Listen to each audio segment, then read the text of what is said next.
Cardinal Parolin now invites the Cardinals to pray briefly in silence, and then we'll offer a prayer opening the conclave. Oremus. Ecclesiae tue Domine, rector et custos, infunde Lord, ruler and quesumus, protector of your famulis church, pour tuis forth upon your spiritum servants, we beseech you, a spirit of discernment, veritatis et of truth, pacis. and of peace. Ibi Acknowledge with placit all their heart assunt, the things that are toto pleasing to corde you, and cognoscant, cleave to those things that agnita have been tota perceived virtute sectentem, with all their strength. per Christum Dominum nostrum. Through Christ our Lord. Amen.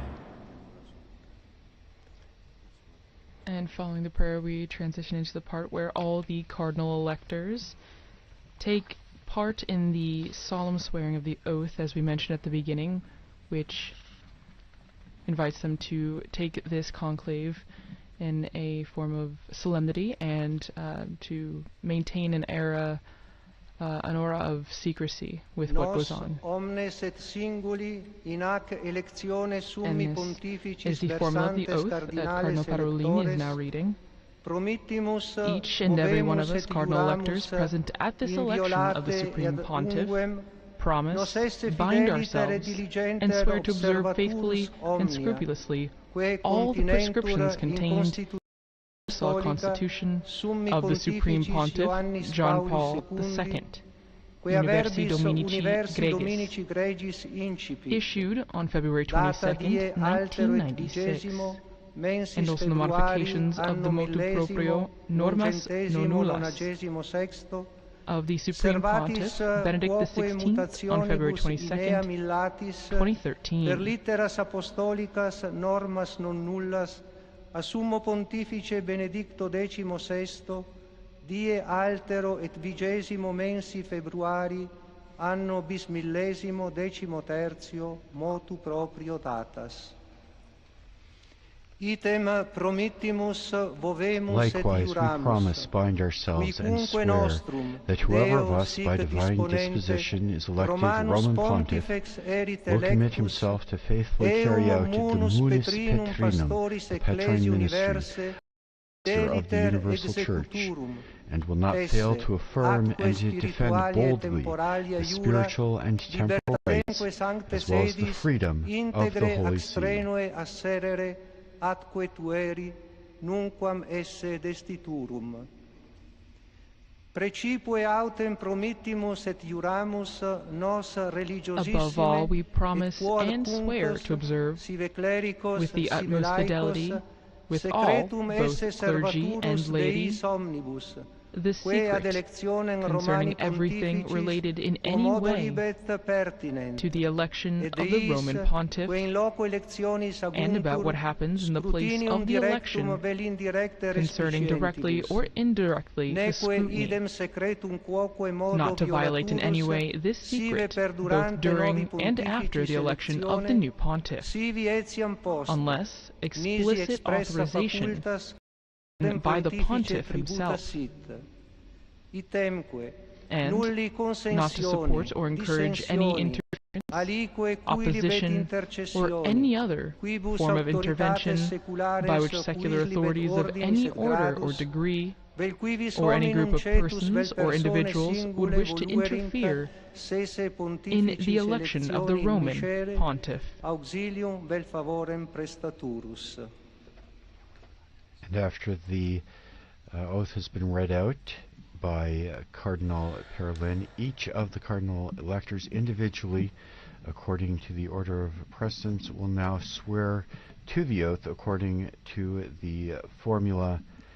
And I, Et ego Petrus Cardinalis Parolin, spondeo voveo ac iuro, sic me Deus adiuvet, et ex Santa Dei Evangelia, que manu mea tango. and I, Pietro Cardinal Parolin, promise, bind myself, and swear, so help me God and these holy Gospels, which I touch with my hand. As you can see, for those of you watching on television, the book of the Gospels has been set up in the middle of the Et ego Sistine Chapel, and each cardinal is going to come up and place his hand on the book of the Gospels, swear that he will follow the oath that has just been read aloud by Cardinal Pietro Parolin.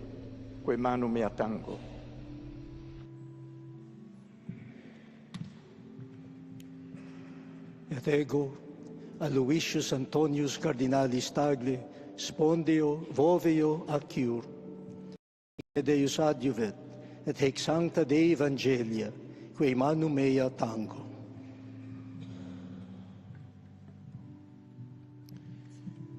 Et ego Robertus Franciscus Cardinalis Prevost, spondeo voveo acciuro, sic me Deus adjuvet, et ec sancta Dei Evangelia, quae manu mea tango.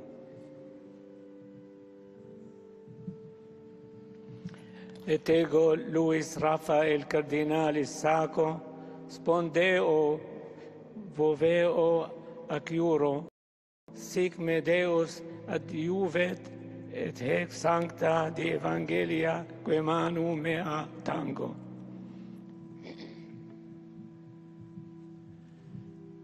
Ego, et ego vinco Cardinalis Pulci, spondeo voveo acciuro, sic me Deus adjuvet, et hac sancta Dei Evangelia, que manu mea tango.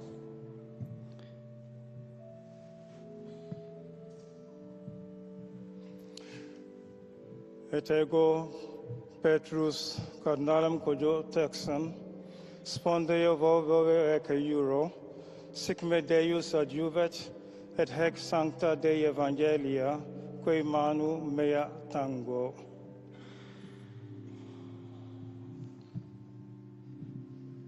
Et ego Iosepus Cardinalis Bosanic, spondeo voveo acciuro, sic me Deus adjuvet, et hec sancta Dei Evangelia, quae manu mea tango.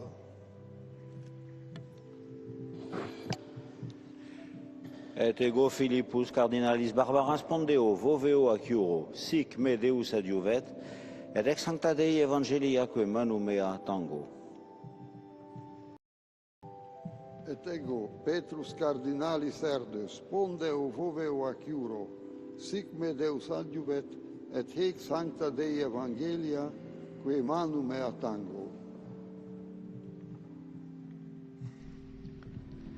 Now, when the cardinals entered into the Sistine Chapel, they entered in reverse order, but now to read the oath one by one, they enter in order of seniority, but also by seniority of the order.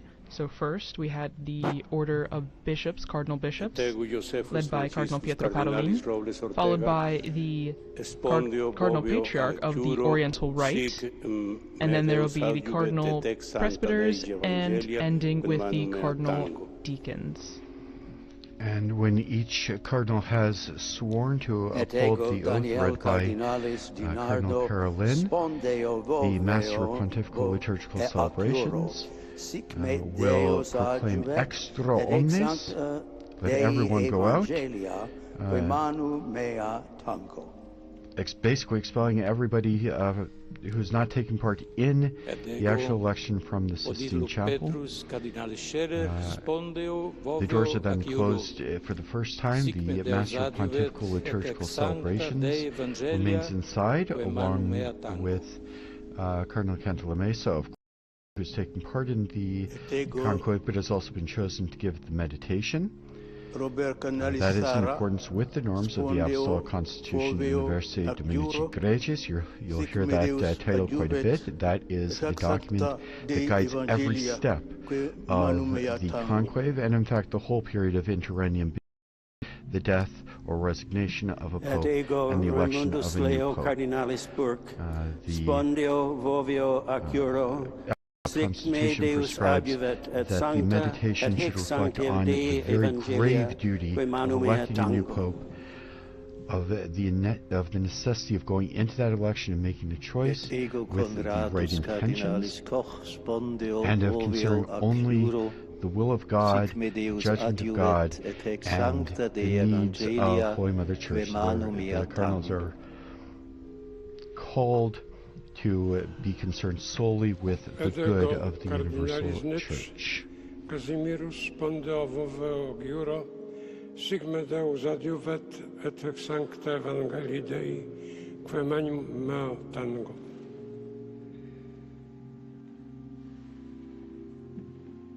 Et ego Albertus Cardinalis pater bendige don spondeo voveo ac iuro, sic me Deus adjuet et ex sancta Dei Evangelia quae manu mea tango. Et ego Reinhardus Cardinalis Marx spondeo voveo ac iuro, sic me Deus adjuvet et ex sancta Dei Evangelia quae manu mea tango.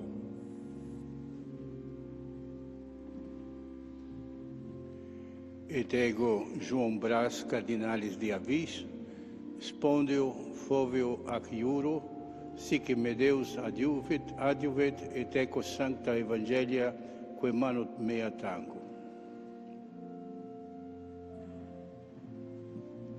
Et ego Thomas Cardinalis Collins spondeo voveo ac iuro, sic me Deus adjuvet et ex sancta Evangelia quae manu mea tango.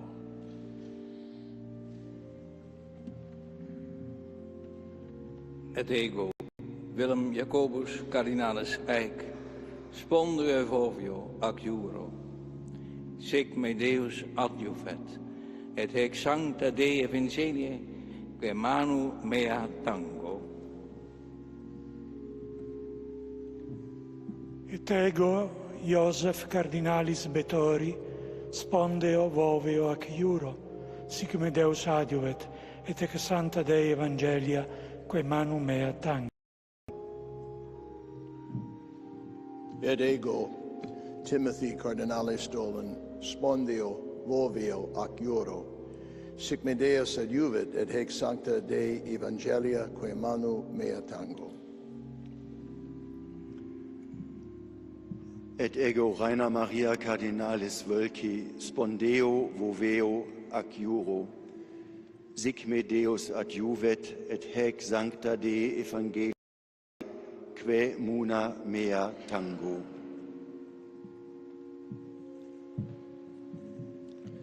Et ego Jacobis Cardinalis Harvey spondeo roveo ac iuro, sic me Deus adjuvet et haec sancta Dei Evangelia de manu mea tango.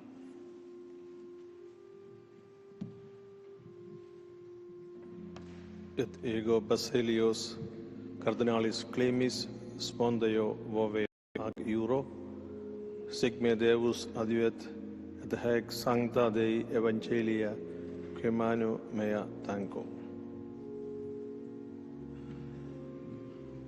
Et ego Gerardus Ludovicus Cardinalis Müller spondeo voveo ac iuro, sic me Deus adjuvet et haec sancta Dei Evangelia quae manu mea tango.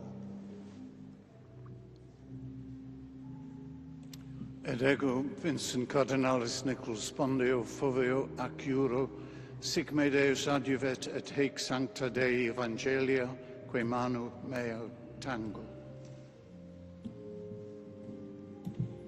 Et ego Leopoldo José Cardinalis Brenes Solórzano spondeo voveo ex iuro, sic me Deus adjuvet et ex sancta Dei Evangelia quae manu mea tango. Et ego Gérald Cyprien Cardinalis Lacroix spondeo voveo ac iuro, sic me Deus adjuvet et ex sancta Dei Evangelia quae manu mea tango. And as we see each of the cardinals coming up and taking the oath, as we mentioned at the beginning, there's quite a number of cardinals for countries that have never had a cardinal elector participate in a conclave. There are at least 15 countries that this is the first time that their country will be represented in the election of a pontiff. And those countries include Myanmar, Haiti, Central African Republic, Cape Verde, Papua New Guinea, Malaysia, Sweden, Luxembourg, East Timor, Singapore, Paraguay, South Sudan, Serbia and Mongolia, and Rwanda. And this is the most international in history, with representatives from 71 countries, making it a very international and wide-reaching representation of the universality of the Catholic Church. Sic me Deus adiuvet, et ex sancta Dei Evangelia, que manu mea tango.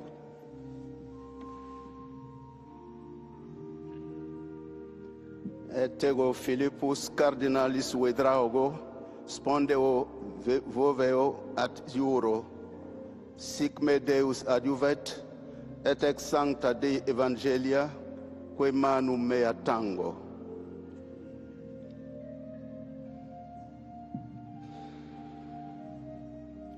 Et ego scibili cardinalis Langlois, spondeo voveo ac iuo, sic me Deus adjuvet, et hec sancta Dei Evangelia, manu mea tango.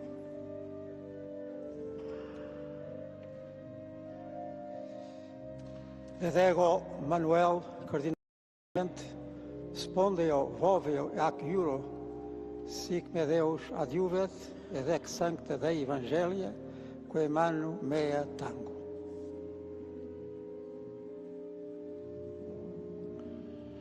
Et ego Brahana Iesus cardinalis Raphael, spondeo voveo ac iuro, sic me Deus adjuvet, et hec sancta Dei Evangelia, que manu mea tango.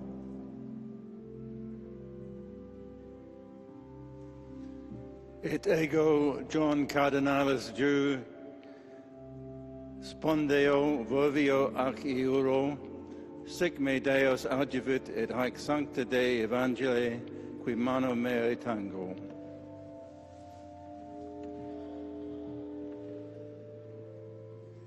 Et ergo Charles cardinalis spondeo voveo ac iuro, sic me Deus adjuvet, et anca sancta Dei Evangelia, qui manu mea tango.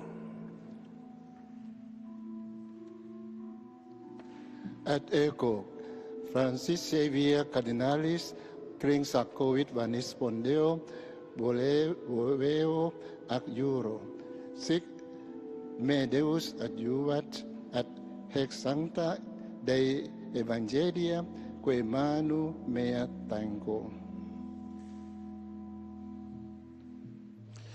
Et ego Franciscus cardinalis Montenegro, spondeo voveo ac iuro, sic me Deus adjuvet, et ex sancta Dei Evangelia, que manu mea tango.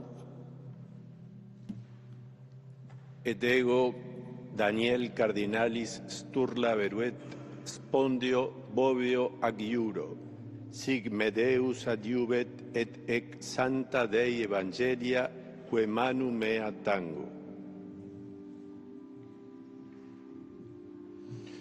Et ego Arlindo cardinalis Gomes Furtado, spondeo voveo ac iuro, sic me Deus adjuvet, et ex sancta Dei Evangelia, que manu mea tango.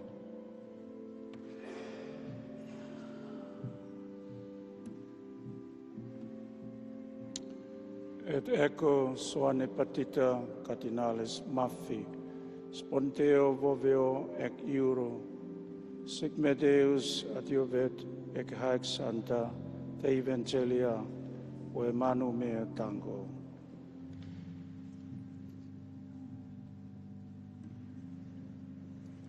Et ego Dieudonné cardinalis Nzapalainga, spondeo voveo ad iuro, sic meus Deus adjuvent, et ex sancta Dei Evangelia, quae manu mea tango.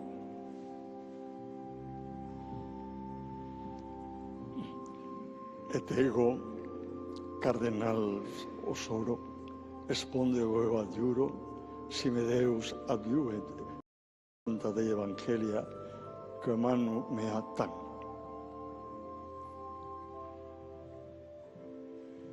Et ego, Sergio Cardinalis da Rocha, spondeo voveo aciuro, sic me Deus adiuvet, et ex sancta Dei Evangelia, que manu mea tango.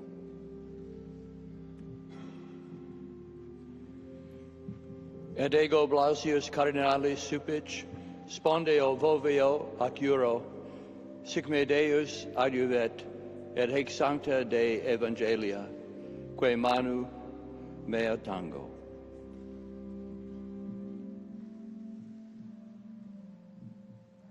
Et ego Joseph de Cardinalis de Ceso spondeo voveo aciuro, sic me Deus adiuvet, et ex sancta Dei Evangelia, que manu mea tango.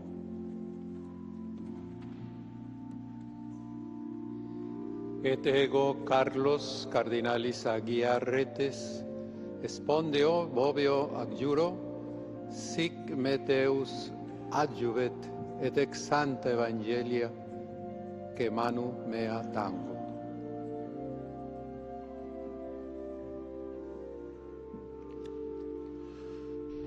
And perhaps a brief curiosity in this process as each cardinal swears to uphold this oath, and each one has to do it individually because each one is personally responsible for his promise. Some of the cardinals have given their first name in Latin, some of them give it in their native language, and their last names are all the last names as they would say them in real life. And when we have the announcement of the new Pope, hopefully guided by the Holy Spirit very soon, the announcement will be made in a similar fashion where they will read the formula for the announcement of a new Roman Pontiff. The first name will be read in Latin, followed by their title, and concluding with their last name in everyday language. And so those who are watching on the night of the election after the white smoke comes out, there will be lots of people with lists of first names of cardinals in Latin, so that they can determine immediately which of the cardinals will have been chosen as the new supreme pontiff. There is no such time limit for a conclave. The cardinals are expected to have a vote immediately this evening. Each cardinal writes out the vote on a paper ballot, disguising their handwriting so that we can preserve anonymity as much as possible. And for the election of a new pope, a full 2/3 of the voting cardinals need to make their choice for the same person. And as I mentioned, there should be a vote this evening. We will have coverage beginning at 6 p.m. Rome time in anticipation of the results of that first vote, which will be signaled with burning of the ballots and the black or white smoke coming from the chimney of the Sistine Chapel. All of that happens behind closed doors. If there is if a pope is not elected this evening, the conclave concludes for the day, and we'll pick up again tomorrow morning with Mass and prayer. And each day, subsequent day, there are 2 votes in the morning if necessary, and 2 votes in the afternoon if necessary. No pope is elected. The black smoke comes out after the second vote. If Pope is elected, of course, the white smoke will come out after whichever vote it happens at. After several rounds of voting, if it takes that long, There is provision in the Apostolic Constitution for a period for a break where the Cardinals will not vote, and then they will pick up after a day of reflection and prayer. They'll pick up again the following day and continue again in groups of successive votes with certain periods programmed in, where if there is a longer conclave, they will have various points at which they'll be able to take a break and reflect and pray. It's been a very long time since we've had conclave go more than a few days, since the beginning of the 20th century. The longest conclave lasted only 7 votes in 1903 and took place over the course of 5 days. The voting schedule was not the same as it is now. So we will be taking a break after the extra omnes and the closing of the doors of the Sistine Chapel, and then we will resume our live broadcast this evening at 6 p.m. Rome time, and we'll be giving coverage of the conclave leading up to the expected first smoke signal, as it were, announcing the outcome of this evening's ballot for the papacy. Et ego Alvaro Cardinalis Ramazzini spondeo voveo adjuro. And we're currently in the midst of the Cardinals of the Order of Presbyters, which will be followed by the Order of Deacons. Once again, each cardinal makes the oath in his own name, taking personal responsibility for his promise and his commitment to maintain the secrecy of the conclave, to faithfully carry out the Patrine ministry if elected, and a solemn oath to affirm and defend boldly the spiritual and temporal rights, the religious and secular rights, as well as the freedom of the Holy See. The oath also speaks about the necessity of faithfully and scrupulously observing all of the prescriptions that the popes have laid out for the conduct of the conclave, and we can be assured the whole apparatus and procedure of the conclave is designed to ensure that there can be no doubt about the valid election of the next pope. And we know that these cardinals all take very seriously this very religious commitment to elect a new bishop of Rome. Spondeo voveo acuro, sic me Deus adjuvet, ex sancta Dei Evangelia, quae manu mea tango. Et ego Augustus Paulus, Cardinalis lo Iudice, spondeo voveo ac iuro, sic me Deus adiuvet, et ex sancta Dei Evangelia, quae manu mea tango. Et ego Ioannes Marcus, Cardinalis Avelin, spondeo voveo ac iuro, sic me Deus adiuvet, et ex sancta Dei Evangelia, quae manu mea tango. Et ego Peter e bere Cardinalis Abaleke, spondeo voveo ac iuro, sic me Deus adiuvet, et hex sancta Dei Evangelia, quae manu Deo tango.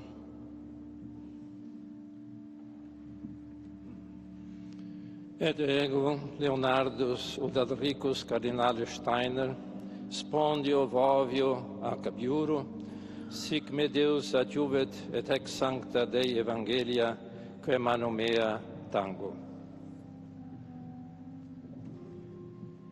Et ego Philippus Neri, Cardinalis Ferrau, spondeo voveo ac iuro, sic me Deus adjuvet, et ex sancta Dei Evangelia, que manu mea tango.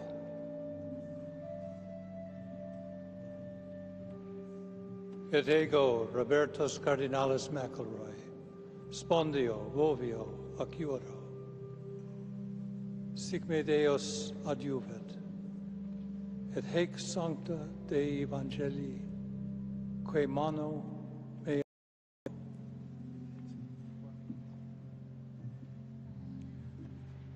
Et ego Virgilius Cardinalis do Carmo da Silva, spondio vovio adiuro, sic me Deus audivet, et haec sancta Dei Evangelia, que manu mea tango. Et ego Anscarius Cardinalis Cantoni, spondeo voveo acciuro, sic me Deus adiuvet, et ex sancta Dei Evangelia, que manu mea tango.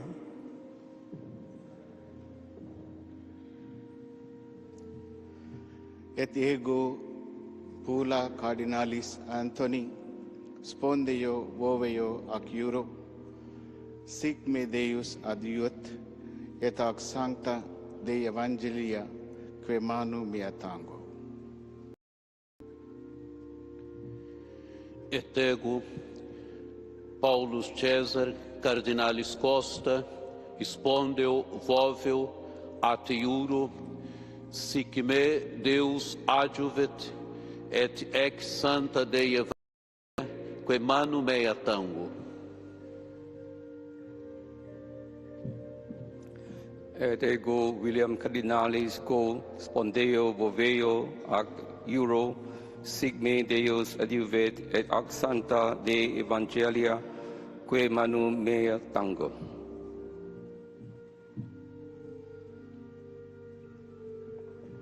Et ego Adalbertus Cardinalis Martinez Flores, spondeo voveo adjuro, sic me Deus adiuve et sancta Dei Evangelia, que manu mea tango. Et ego Georgius Cardinalis Marengo, spondeo voveo ac iuro, sic me Deus adiuvet, et ex sancta Dei Evangelia, que manu mea tango.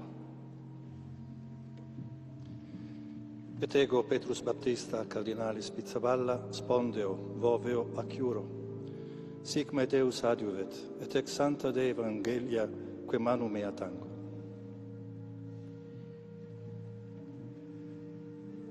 Et ego Stephen Cardinalis Brislin, spondio vovio adiugoro, sic me Deus adiuvet, et haec sancta Dei Evangelia, quae manu mea tango.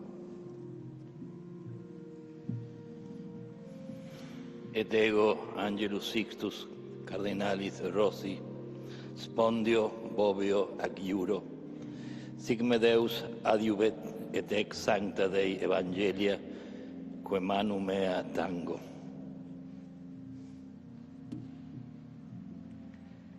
Et ego Aloysius Joseph Cardinalis Rueda Aparicio, spondeo voveo ac iuro, sic me Deus adiuvet, et ex sancta Dei Evangelia, que manu mea tango.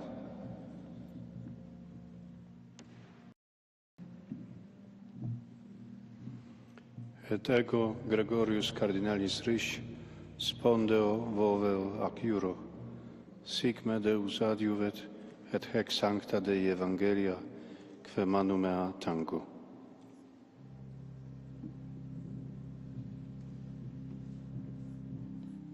Et ego Mula Stephen Martin Mula, spendo vevo acciura, sic me Deu advent, ad hac sancta Dei Evangelia, qui mani mea tango.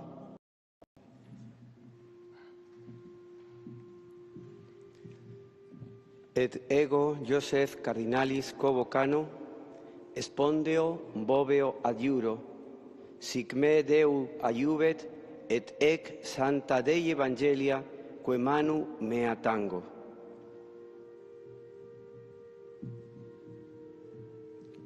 Et ego protasius cardinalis rugambua, spondeo, voveo ac iuro, sic me Deus adjuvet, et hec sancta Dei evangelia, quae manu mea tango. Et ego Sebastian Cardinalis Francis, spondeo, voveo ac iuro, sic me Deus adjuvet, et hec sancta Dei evangelia, quae manu mea tango.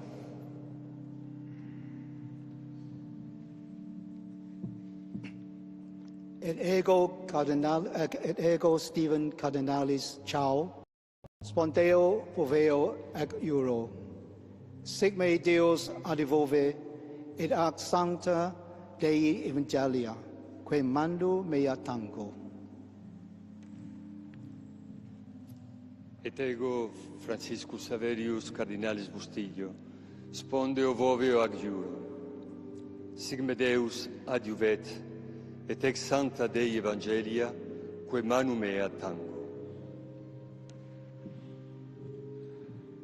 Et ego Americum Cardinalis Aguiar, spondeo, voveo ac iuro, sic me Deus adjuvet, et ec sancta Dei evangelia, quae manu mea tango.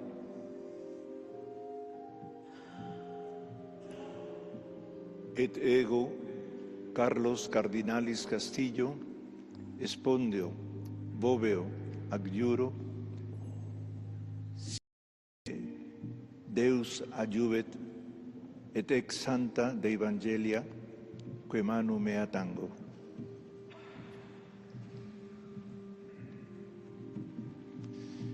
Et ego Vicente Cardinalis Bocalich, spondeo, voveo ac iuro, sic me Deus adjuvet, et ec sancta Dei evangelia, quae manu mea tango. Luis Gerardo Cardinalis Cabrera, spondeo, voveo ac iuro, sic me Deus adjuvet, et ex sancta Dei evangelia, quae manu mea tango. As we mentioned before, the conclave is when the cardinals are locked in the Sistine Chapel, and that comes from the Latin phrase conclave, literally means with a key. And this stemmed from the time when, during the conclave in 1268 in Viterbo, because the papal see had to be moved from Rome due to the overwhelming violence that was taking place in the Eternal City. So the papal see was moved to a small town, Viterbo, right outside of Rome, and it was the longest conclave in history, lasting just about 3 years, and to encourage the cardinals who had taken so long, the citizens of Viterbo had locked the cardinals into the palace of the popes in Viterbo, and also kept them limited to bread and water to, again, encourage an election, a quicker election, but it still ended up taking until September of 1271, after about 3 years without a pontiff, and it was at that time that Pope Gregory X was elected. And it's from that time that we actually get the beginnings of the modern conclave process that we see today, which actually, the pontiff that was elected during that time, Gregory X, he published an apostolic constitution, Ubi Periculum, with more concrete rules on how the selection of a pope should be carried out, and that's the Apostolic Constitution that remains the basis of this modern-day process that we are seeing now with these cardinals taking the oath of secrecy. Cardinalis Johannes Paulus, et ego Johannes Paulus, Cardinalis Vesco, spondeo, voveo ac iuro, sic me Deus adjuvet, et ex sancta Dei evangelia, quae manu mea tango. Et ego Dominicus Josephus Cardinalis Mathieu, spondeo voveo ac iuro, sic me Deus adiuvet et et sancta Dei Evangelia, que manu mea tango. Et ego Robertus Cardinalis Repole, spondeo voveo ac iuro, sic me Deus adiuvet et ec sancta Dei Evangelia, que manu mea tango. Et ego Baldassare Cardinalis Reina, spondeo voveo ac iuro, sic me Deus adiuvet et ec sancta Dei Evangelii, que manu mea tango. Et ego Franciscus Cardinalis Leo, spondeo voveo ac iuro, sic me Deus adiuvet et ec sancta Dei Evangelia, que manu mea tango. Et ego Micola Cardinalis Bicioc, spondeo voveo ac iuro, sic me Deus adiuvet et ec sancta Dei Evangelia, que manu mea tango.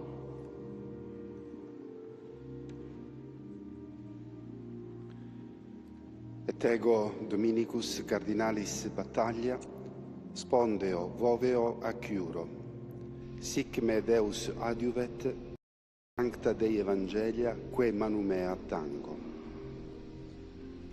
And now we move on to the order of deacons, Dominicus Cardinalis Mamberti, including the Cardinal Camerlengo, who had for the property, the fiscal goods of the patrimony of St. Peter, and has an important role during the Papal interregnum, the Sedevacante,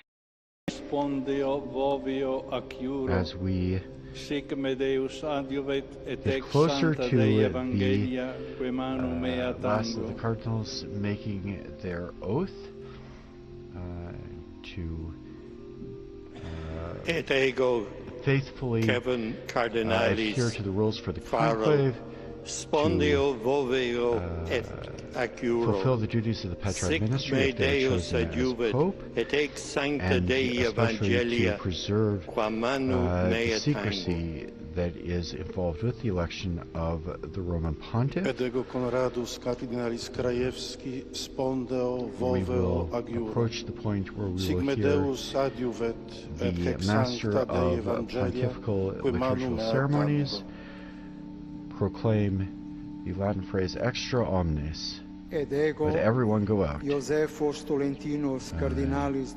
calling not cardinal electors to leave the Sistine Chapel. The Papal MC will remain within the Sistine Chapel briefly while Cardinal Cantalamessa gives the meditation to the cardinals according to the Apostolic Constitution Universi Dominici Graecis. And at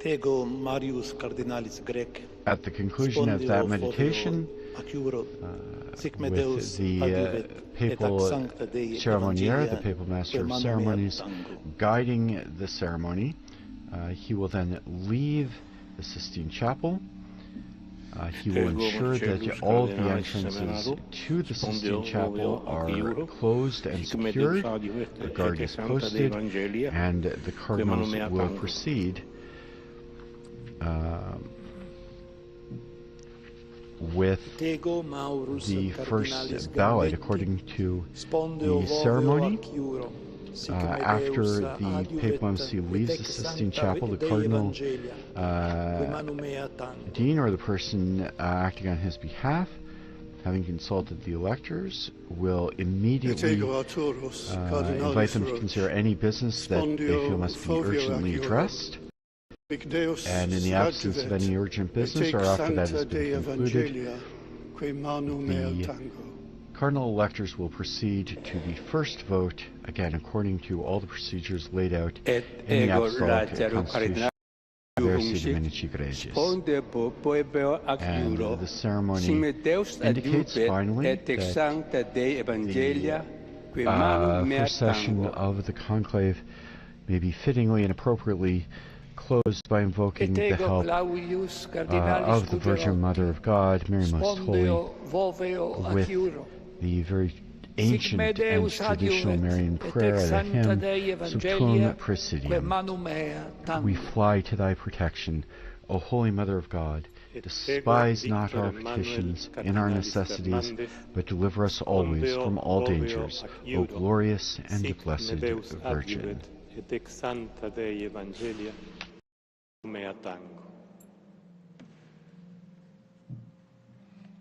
Ac ego, Emilius Paulus, Cardinalis Ceric, spondeo, voveo, ediu acuro, sic me Deus adjuvet, et ex sancte Dei Evangelia, que manu meo tango.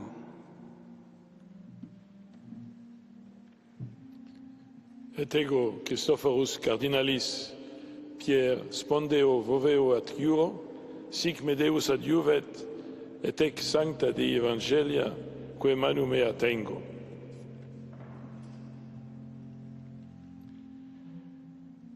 Et ego, Angelus Cardinalis Fernandez Artime, spondeo, voveo, ac juro.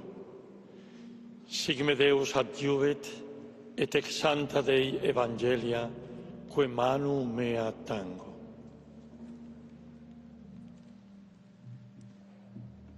Et ego, Rolandus Cardinalis Makritskas, spondeo, voveo, ac juro. Sic me Deus adjuvet, et ex sancta Dei Evangelia, que manu mea tango. Et ego, Timotheus Cardinalis Radcliffe, spondeo, voveo, ac juro, sic me Deus adjuvet, et ex sancte Dei Evangelii, que manu meo tango. Et ego, Fabius Cardinalis Baggio, spondeo, voveo, ac juro, sic me Deus adjuvet, et ec sancte Dei Evangelia, que manu mea tango. Et ego, Georgium Cardinalis Cuvacad, spondeo, voveo, ac juro, sic me Deus adjuvet, et ec sancta Dei Evangelia, que manu mea tango. And George Jacob had the final Cardinal Deacon swears the oath.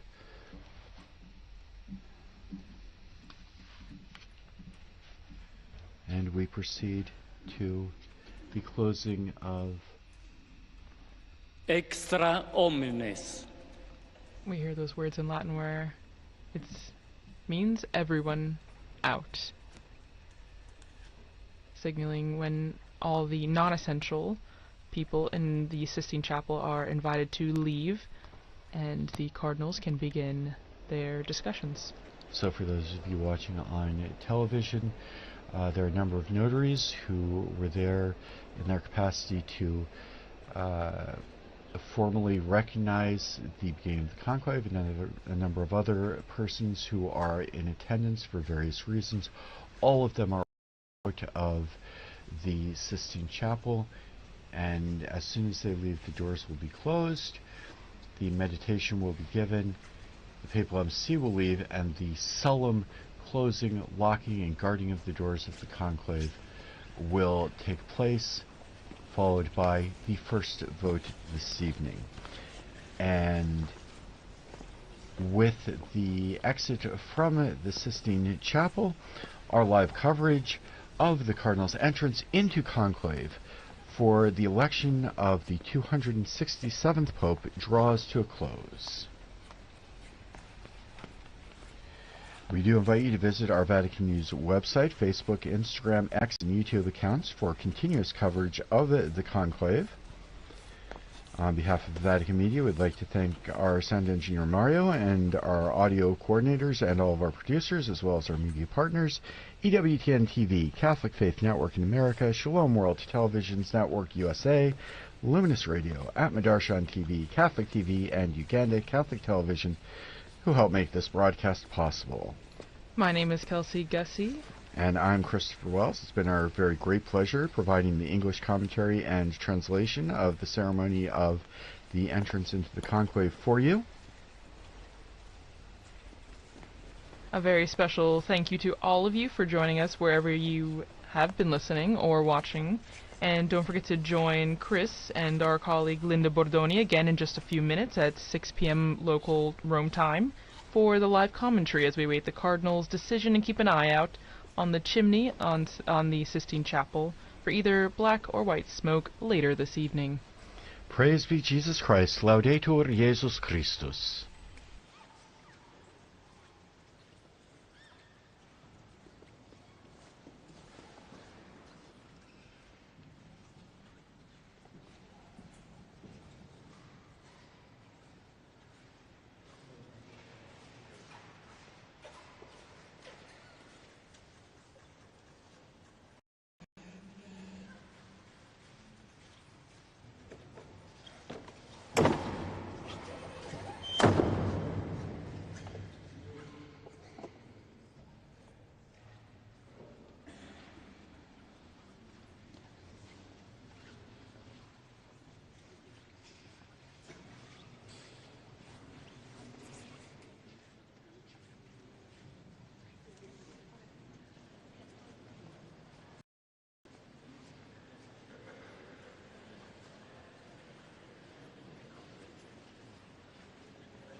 Laudetur Jesus Christus, praised be Jesus Christ. A very warm welcome to all of you joining us for this live broadcast as we await a possible white smoke signal coming out of the chimney of the Sistine Chapel. It's the first day of the Conclave, and I'm here in Vatican Radio studio together with my colleague Christopher Wells. Hello, Christopher. Hello, Linda, and we've just concluded the ceremony for the closing of the conclave with the Cardinals.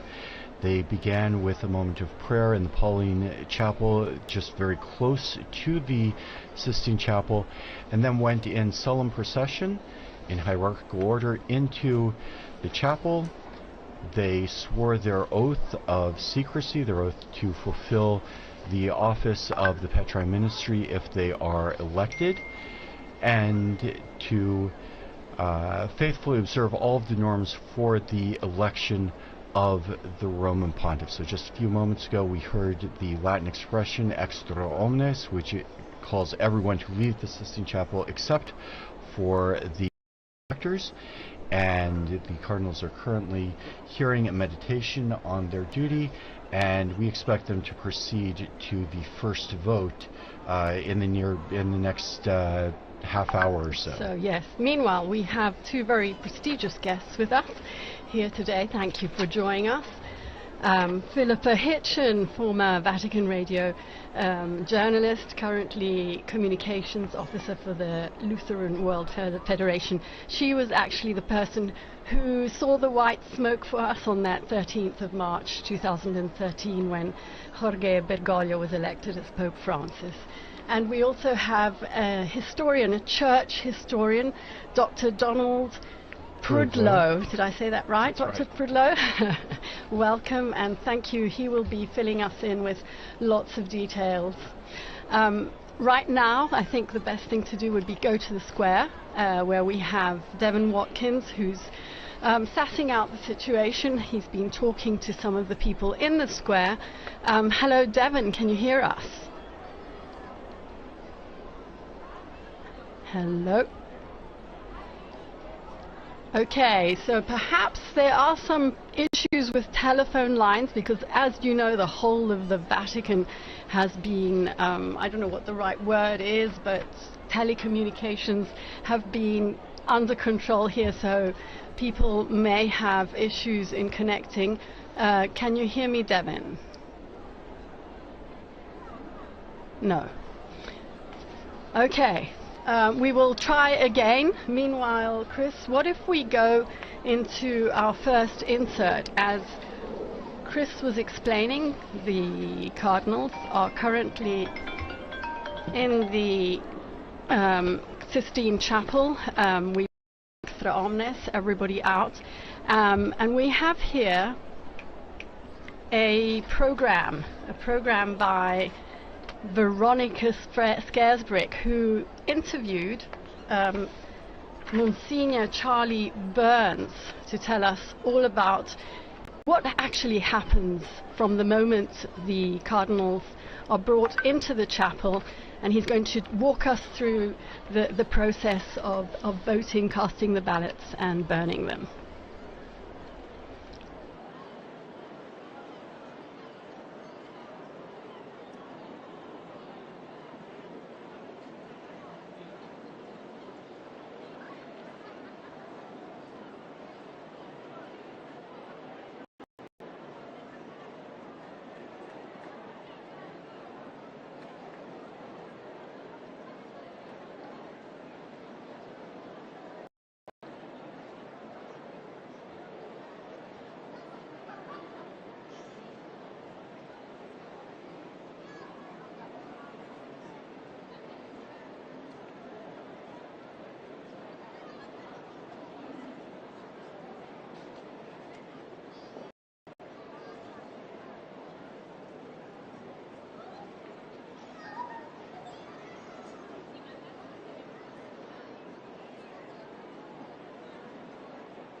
And we were listening there to a program produced by Veronica Scaresbrick, who was interviewing Monsignor Charles Burns. He was the ecclesiastical advisor to the British Embassy to the Holy See. He also served as a canon of St. Peter's Basilica, and he continues to be active in Rome, although he's retired from his role in the Vatican archives after 35 years. And here with us in studio this evening, we have Dr. Donald Prudlow, my friend from back. Dr. Prudlow is the Warren Professor of Catholic Studies at the University of Tulsa in Oklahoma and the United States. Dr. Prudlow, thanks for joining us this afternoon. Thank you. It's a pleasure to be here on this historic occasion. And you have, your academic field is history, and especially medieval history. And maybe you could tell us, the popes haven't always been elected through this very process of the conclave. Maybe you could say a few words to start us off with the original process for choosing the Bishop of Rome. It's a very old institution. We're electing the 267th successor of St. Peter.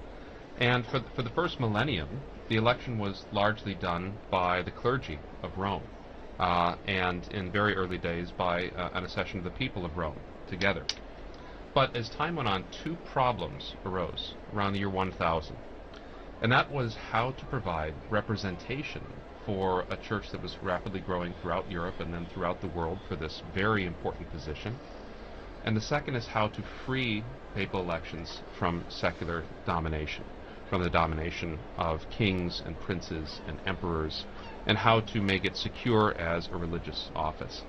And that's where we saw the rise of the position of cardinal, which is not a biblical position, it's an ecclesiastical position, and it developed out of the clergy of Rome and still has a connection to the clergy of Rome. Absolutely. It's critical that the cardinals can trace their lines back to the early, particularly the parishes of Rome, the deaconries of Rome, and that allows them, so when we saw last Sunday all of the cardinals going out to their titular parishes, where they're pastors of, and saying Mass there and meeting the people in those parishes, technically they are the pastor of that, and as a pastor of the city of Rome, they are by ancient right to elect the Bishop of Rome. But notice what that does is, let's say a bishop from England or a bishop from Germany, from France, the Pope particularly wants them as an advisor, wants to give Germany, France, Italy, Spain a say in the election. He will appoint them as an advisor, a title that came to be assigned with cardinals, from cardines, the hinges of the Roman Church, the close associates of the Roman Church. And in this way, through the medieval process of representation is a very important principle in medieval Europe, the entire world has been given an opportunity, a say, in the election of the Roman Pontiff, which is itself such a position of worldwide import. And we saw cardinals today from all over the globe participating in that process. In fact, that's something that was a particular focus for Pope Francis, who named a number of cardinals from countries that had never had a cardinal before and who now are participating in this conclave. Now, you mentioned, Don, that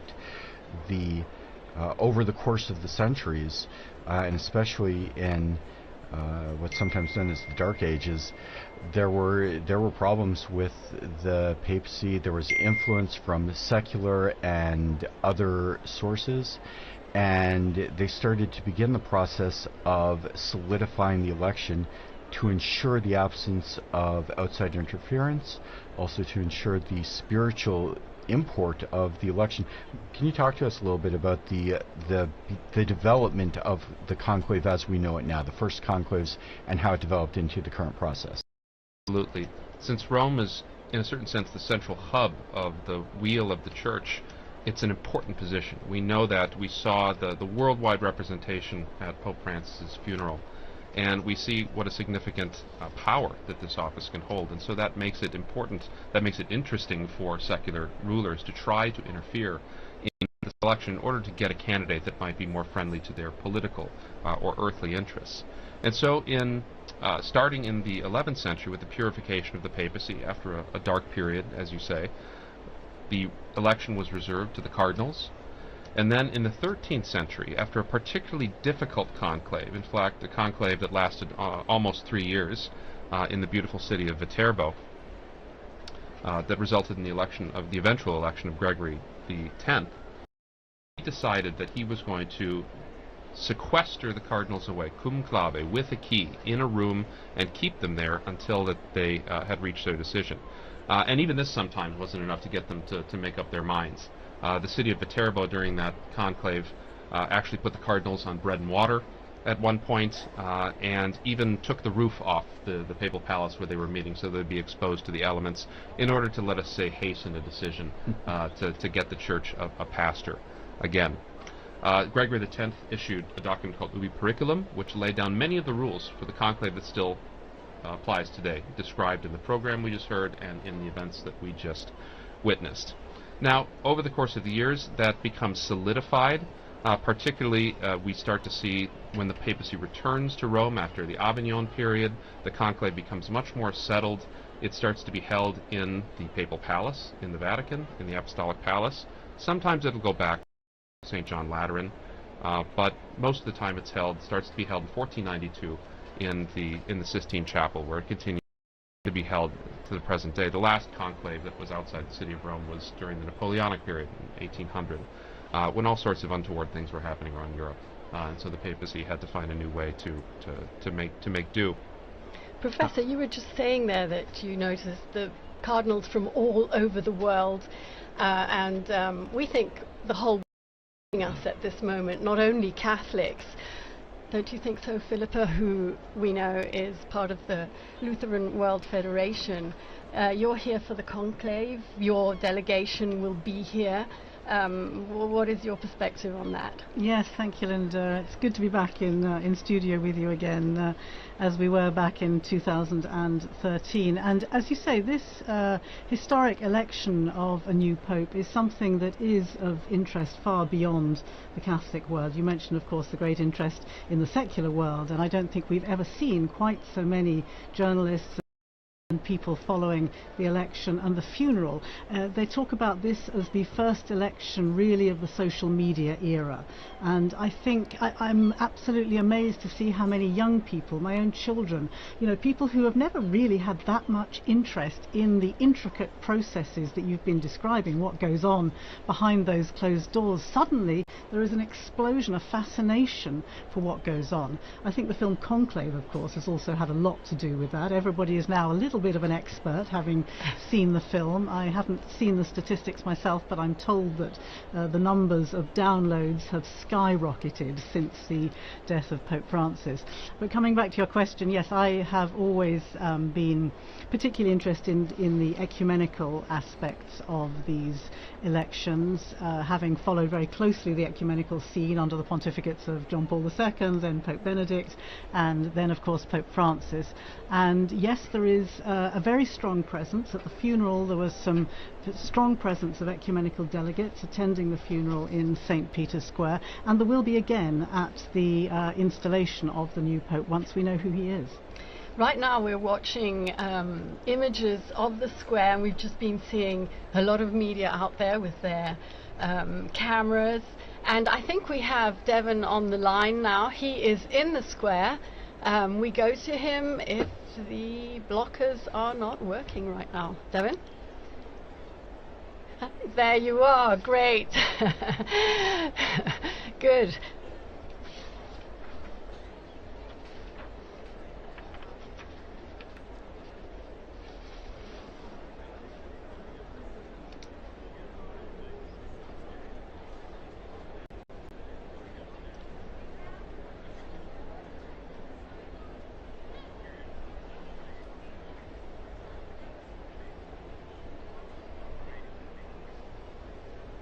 We know that Romans traditionally flock to the square once they see the white smoke.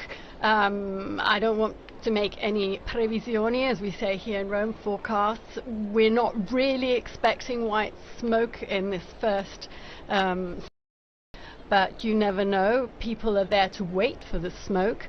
I understand you also spoke to a few of the people in the square, and we will be playing some of those clips in a while.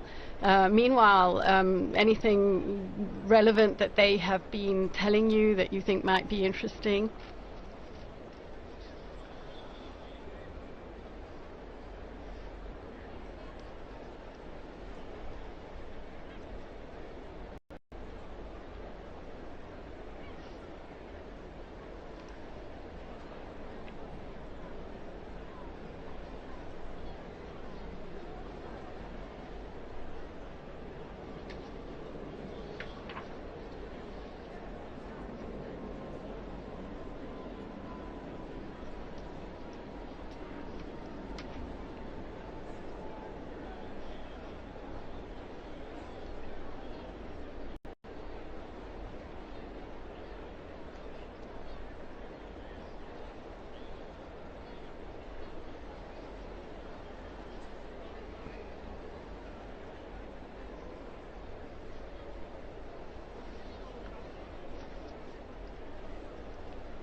Thank you very much, Devon, for bringing us live a bit of excitement on the square. We continue to watch the images, the Roman seagull sitting next to the famous chimney right there. Back to Philippa and to Professor Prudlow here in studio. We have so much to talk about. Perhaps Philippa, looking a little bit at what Pope Francis's legacy has brought us as regards the Church's ecumenical path forward. What are you looking towards? What do you hope the next Pope may be able to build on that legacy? As you say, there is, or as we were saying earlier, there is a lot of expectation from other Christian churches and other Christian leaders, looking back with immense gratitude to the legacy of Pope Francis. If I can remember back to the Conclave in 2013 and to his election, that announcement which took a lot of people by surprise. Bergoglio wasn't one of the top names that people were expecting, but I can never forget that moment that he stepped out onto the balcony describing himself as the Bishop of Rome, and the effect that that had on some of the ecumenical guests, some of the other leaders who were listening to his words, and hearing a new openness that in fact continued to be the path that he followed throughout the 12 years of his pontificate. You know, this was a man who talked about how his door was always open, and that included not just to Catholics but to everybody, people of all different churches and of course different faiths and no faith at all. And so there were some extremely significant events that I was very privileged to be part of. I think particularly of Lutheran World Federation and Pope Francis marking together the 500th anniversary Reformation. I remember when I first heard about the possibility of that happening, saying to colleagues around Rome, you know... Yes, you were here at the radio back then. Absolutely, and I remember saying the Pope is going to mark the anniversary, the 500th anniversary of the Reformation, together with the Lutherans, and people saying, you're daydreaming, that's never going to happen. But of course, the Pope travelled to Sweden, and together with the Lutheran World Federation leadership, he had a very significant liturgy in Lund Cathedral, and then went on to the stadium in Malmö, where together they looked to the past, they asked forgiveness for the sins, the divisions, the terrible sins that came out of the divisions of the Reformation, and then pledged to overcome that by working together into the future. And I think that was one of the very significant events that I was privileged to be part of, and of course, as you say, now continuing to work in that vein with the Lutheran World Federation. He also brought about many other changes in all aspects that we saw from day to day. Professor Prudlow, you are very knowledgeable of things past, but you're also an observer of current affairs.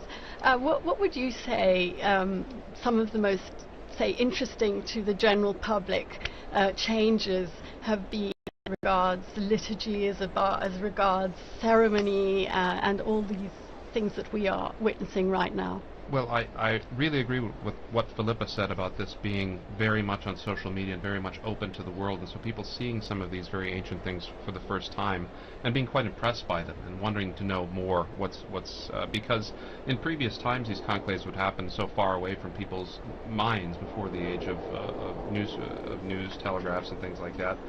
You might be informed a year or so later that you had a new pope and you had to change the name in the liturgy. So this is a great opportunity for outreach for the Catholic Church, for sure. One thing that's changed in the last 150 years is conclaves have gotten so much shorter. Conclaves used to be 50, 60, 70, 100. There was the one conclave that was 181 days, and it was recently in the 18th century. And I think that's come about as a result of increased communication. Cardinals are able to know each other more. We know more about what's going on in the world more immediately. And so those have come down as well. And I think cardinals today are sensitive to the idea that perhaps a long conclave might not be very adaptable for the modern media, that would lead to all sorts of problems. So a lot of things get worked out. But you have elections as the Church opens to the world. In 1903 you have the first non-European elector, Cardinal Gibbons of Baltimore. But then you start to run into problems. How is the church going to manage to get those cardinals from so far away? And in 1914, 1922, the conclave happened so quickly, Canadian cardinals weren't able to be there. And so that's when they added the 15-day rule, which now with the advent of air travel, right, becomes a little easier. But now that, as Kristen, you were saying, that cardinals coming from all over the world, from Tonga, from Burma, from Mongolia, the flights aren't as regular, so they need to have more time to make sure. Some of them only just arrived 2 days ago. Yes, the last can you one. imagine being dropped into the middle of this from your country? And that's astonishing. We talked also about secular interference in elections, and people think, well, that was a Middle Ages problem. And in fact, the European monarchs, the Catholic European monarchs, all through the 17th, 18th, 19th century, had the right to veto candidates. And as recently as 1903, the Austro-Hungarian emperor excluded a candidate, which led, of course, to the election of St. Pius X, which was a sort of good outcome. He himself abolished what was called the jus exclusive, the right of European monarchs to object to particular candidates. And so that, and then we see other changes in 1971. 81-year-olds and above were disallowed from participation in the conclave. But we saw how healthy their contributions were in the general congregations in the events leading up to the conclave. So there have been a lot of times in church history where the conclave and the cardinalate is one of those adaptations that the church has made through history in order to meet these challenging demands that have come up over these 2,000 years. And I think, too, talking about the changes in the conclave, we've seen how a change originally to accommodate cardinals who are coming from far away, this long period between the death of the Pope and the entrance into the conclave, has changed in its purpose. 100 years ago, that was to make sure someone could jump on a boat and get to South America or even Australia now and make it to Rome in time for the conclave. Now, we've heard a lot of talk in the past couple of weeks about cardinals having an opportunity to get to know one another. Even though they can see one another in the papers, in the media, they can talk to one another on the phone, but to have the real experience of being here in Rome, in person, and I think that's something that Pope Francis would have said too, speaking about the importance of relationships and getting to know someone personally. And so that is a change that originally had one purpose in the church and has subsequently had new purpose. Even something like excluding interference, what that looked like 500 years ago when, Henry VIII was King of England, and what that looks like now when you have dictatorships, you have governments that are run on X or TikTok, and the purpose of excluding people from the conclave started with one end in mind, and the church has adapted that, and it still serves a purpose, even if that's not what was originally foreseen by the people who implemented that change in the system. But it's all stayed incredibly secret. We know that yesterday everyone who is participating in the proceedings, and that's not only the cardinals who are voting, but obviously they're medics, there are people making meals, they're the cleaners, they're the florists. They all took an oath of secrecy yesterday, swearing that not a single thing they're going to be hearing in these days would be leaked out. I know that there are a couple of walkie-talkies that can be used in an emergency if they need to call a medic, but their cell phones have been taken away, they can't read the papers, they don't watch television, there is no radio. So yes, it really is. I mean, it may depend on how long they can go without cell phones. Well, and it's interesting too. You started to allude to this. There are several officials among the cardinals who do have the right and the means to communicate outside of the conclave. So, for instance, suppose as many are very old. Suppose one of them gets sick and they need to call a doctor. There's a procedure for that. I don't expect them to run out of food, but if it does go to a long conclave, they can make arrangements for that. Or perhaps a more spectacular outcome, if the cardinal should choose to elect someone who is not in conclave, and there has to be a means of contacting them, which would be, I think, shocking to the whole world. But Don, it wouldn't be the first time that they've chosen someone who is not in the room, or not even a cardinal. That is absolutely possible. One of the most famous examples was after the long conclave of 1292 to 1294, where they were in an absolute deadlock for 3 years, and they just could not, and nobody would back down. And finally, they broke down and said, I heard that there's this hermit living up on this mountain. He's a very holy guy. Maybe just making a holy person pope. Let's try that. And so you have this picture of bishops and cardinals trundling up this mountain in Abruzzi, and getting to this hermit's cave to tell him that he's just been elected as pope. And he tried to prostrate before them, and they tried to prostrate before him, and it was all very awkward. But to have something like that happen, it's been a very long time since anyone who was not a bishop has been nominated. That was Gregory the 16th in 1831. And so if somebody who's not a bishop is elected, they do not assume the office of Pope until they're made a bishop. You have to be a bishop to be the Bishop of Rome. I imagine there's some prerequisites to be named, even if you're not a cardinal. I find it interesting. So if you're a baptized unordained Catholic male and you get the call, like I've told my wife to stay by the phone just in case, that you would have to have your wife's permission in order to do that, because you'd have to separate from bed and board to be ordained. But that is a theoretical, if remote, possibility. Basically, the only requirement is that you are the requirements for being made a bishop, yes. Which technically is, if you were to choose someone, and Don, maybe you can correct me if I'm wrong, but there are stories of people who've been elected even before they've been baptized, and they went through the process of baptism, ordination, consecration to the bishopric. I think some of those are maybe not certain. Well, we know for Ambrose of Milan, who was the Roman civil administrator, who was so skillful at getting various parties of Christians to get to talk to one another. He was even though he himself was a pagan. He himself was a pagan, and both sides, the Arians and the Catholics, shouted out Ambrose Bishop, and they carried him into the cathedral. He was baptized. He went through the 7 grades of ordination, and on the 8th day, he was made the Bishop of Milan. And so there are examples. Something like that is what would have to happen in an unusual case like that. But Don, you mentioned the very holy hermit who was elected to the papacy. He did not last very long, and eventually, how did he tell us about how his papacy ended? Peter Celestine, who later became Saint Celestine, was an exceptionally holy man. But what his tenure demonstrates is that holiness does not necessarily confer administrative skill.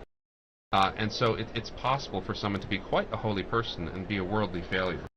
Positions of leadership.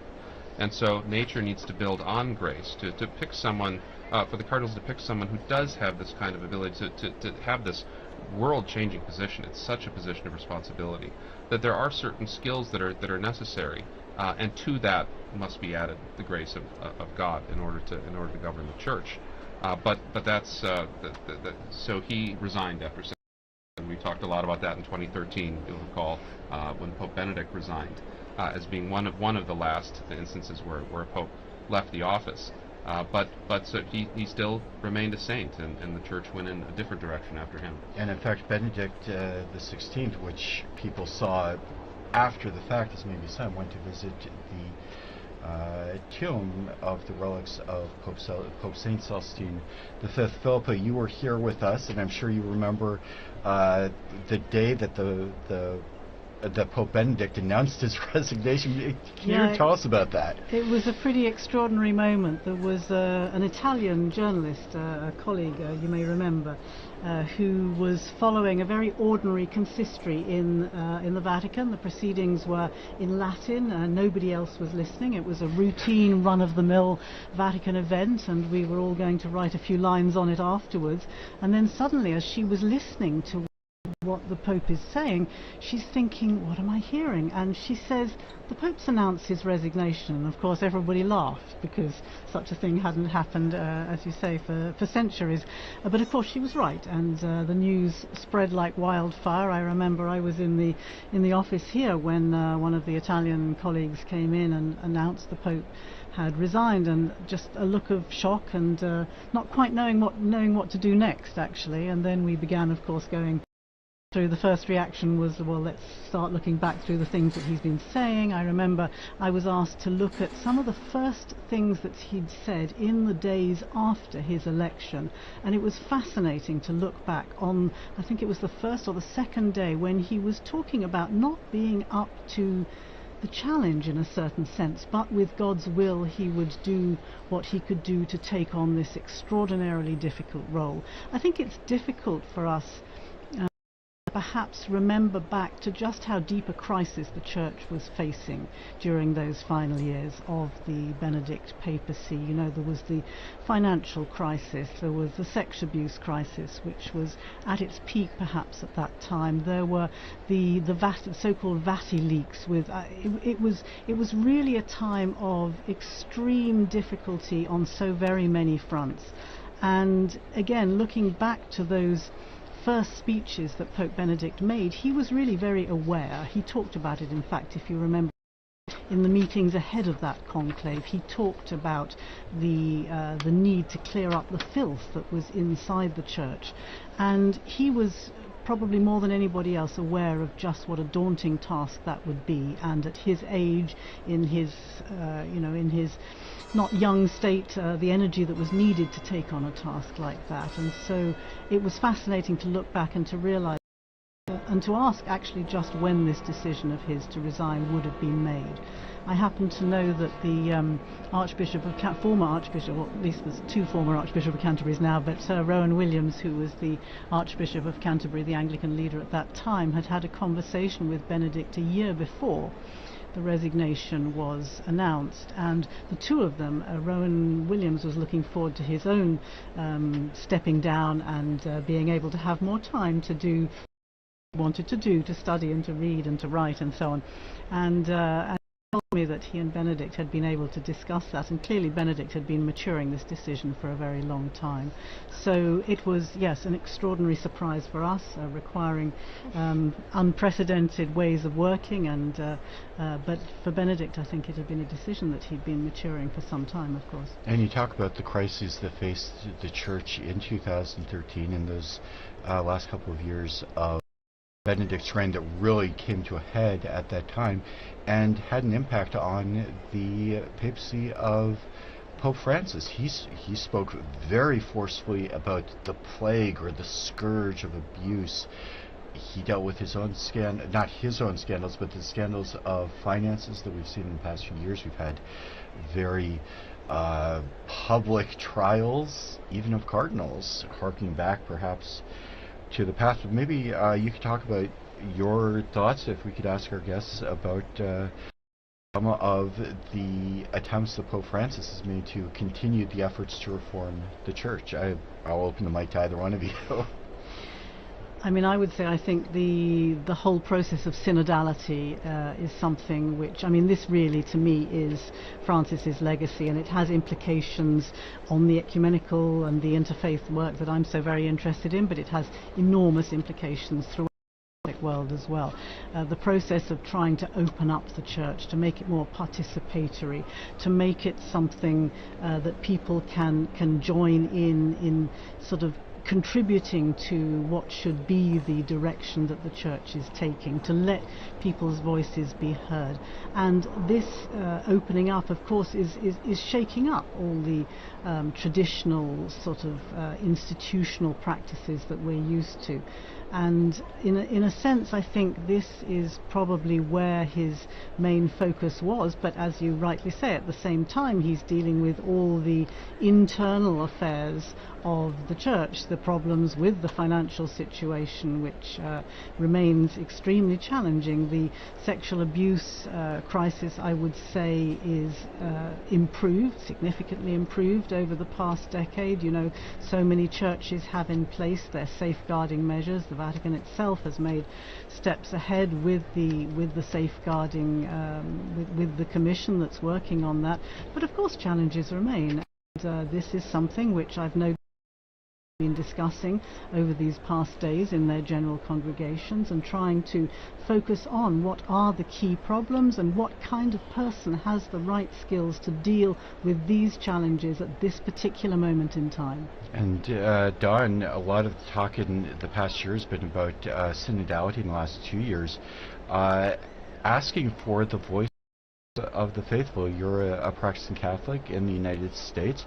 What's your perspective on the challenges that have arisen from these really scandalous problems that have affected that have affected the Church at large? Right, the public witness of the Church has been very much affected. The ability for bishops and priests to speak with moral credibility has been weakened, and that's something that's going to take a long time to build. It's going to need not only a personal witness of holiness, but also institutions and procedures that are going to be effective in safeguarding. And it's going to take, particularly people listening to victims as well. I think this is something that I remember Benedict was so good with as well. Is that and Francis did when he visited too. That the sort of personal witness of listening to those who have been hurt, and incorporating their thoughts and their ideas on how to prevent these horrible things from happening in the future.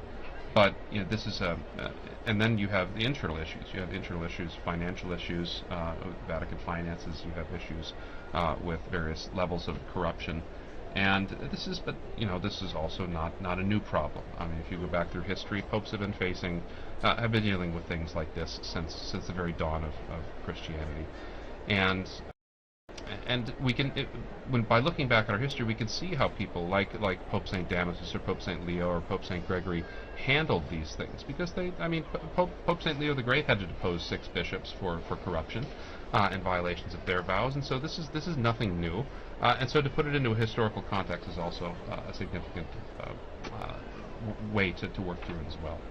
Meanwhile, I'm looking at the square. There's an incredible sunset. Rome is so beautiful, the Bernini colonnade. We have a couple of clips that Devon collected for us in the square just shortly before we linked up with him. I think the first one is a deacon from Tanzania. Can we hear him, Francesca?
That was so nice. We don't need the color, we don't need the region, we need the whole Pope. He put that beautifully. Let's listen to some pilgrims, ordinary pilgrims that were in the square today.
And we heard a couple of people talking about the possibility of an election this evening. Linda, I think you summed it up well. I think everybody would be very surprised to see an election on the very first ballot, on the first night.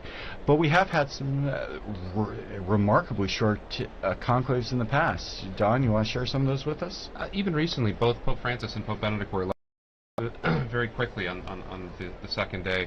And but Pius XII was the same way. Sometimes people go in and the momentum is so high that within a few ballots, it is rather unlikely that we will get a pope on the first ballot. The first ballot usually is in conclaves for the cardinals to test out strength. Sometimes they offer sort of honorific votes. And I know in the past, in the early 20th century, was often used as an occasion for non-Italian popes. Non-Italian electors to write in non-Italian names, just to establish the precedent that it didn't have to be an Italian on the first day. And it won't be like Pope Julius II, who was elected within a few hours of the conclave starting. But there always is a danger, because in 1334, when the main candidate wouldn't agree to the cardinals' demands, they didn't know what to do, and so they held a ballot, and everyone chose the least likely candidate that they possibly could. Jacques Fournier, who became Benedict XII, was a very good pope that nobody had expected, and he was elected on the first ballot. So it can happen, but it is really quite a very rare experience. I think it's very interesting to hear and to look back and to uncover what we know about the process of voting, how it happens. We discovered, for example, didn't we, that Francis had been quite a potential contender during the previous election in 2005, but then for the sake of unity, we were told that he stepped back so that Benedict could in fact garner that 2/3 majority that he needed to take over from Pope John Paul II. I was really struck just now listening to the voices of the people in the square, ordinary people. Every single one of them almost is talking about unity, the need for unity. And I think this question of how long the conclave goes on for is seen very much as an important signal regarding the unity of the Church. The longer it goes on for, clearly the cardinals are unable to decide on the kind of man they want to lead the Church, and therefore I think there's a certain pressure mounting day by day, or vote by vote even, to try and show, in a particularly polarized world that we're living in at the moment, where people are so deeply divided, to have a real show of unity on the part of the Church leaders. I think that's going to be weighing most heavily on a lot of those cardinals' minds at the moment. And Philippa, you have a strong focus on ecumenism, and as a member of the Church of England, you've done a lot of work with the question of Christian unity. The Pope, from the Catholic point of view, is of course the center of unity, and that's been the focus of a lot of ecumenical discussions. How does that play out in the overarching Christian world, as the Pope intended to be a center of unity, but also a focus with the relationships between Catholic and non-Catholic communities?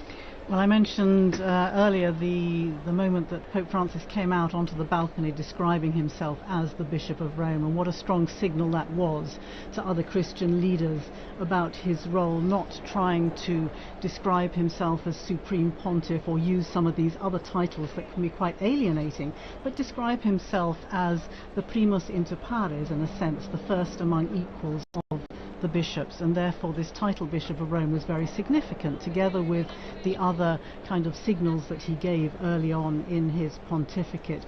And yes, of course, the question of the papacy is a crucial, it's the crux of the matter in many of these ecumenical dialogues. The Orthodox dialogues are discussing the role of the Pope in the first millennium and in the second millennium, and it's also, very much the discussion that's going on in the other the churches of the Reformation. The dialogues there are also the role of the Pope, and that's why I think Francis's legacy is so significant, because he made very important overtures about the way that he could work together with other Christian leaders.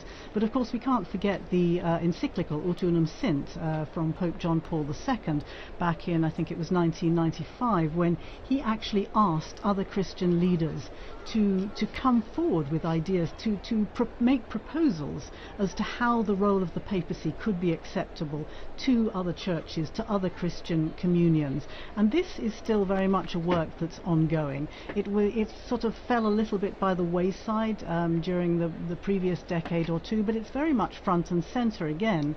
And I think there's a lot of, I think we're going to see over the coming months again some responses to that. The Council, or the Dicastery as it now is for Christian Unity, has gathered together some of these responses, and we've seen publication of a book bringing together a lot of these responses. So it's very much at the heart, as you say, of the conversations and at the heart of the dialogues with other Christian churches. So very important to see what direction the new Pope will take on this, and whether he will prioritize this as an important issue, because of course the division of the churches is one of the biggest scandals of the Christian world. It's so much easier when people see unity, when people see united churches, to be able to believe and to be able to make a commitment to that.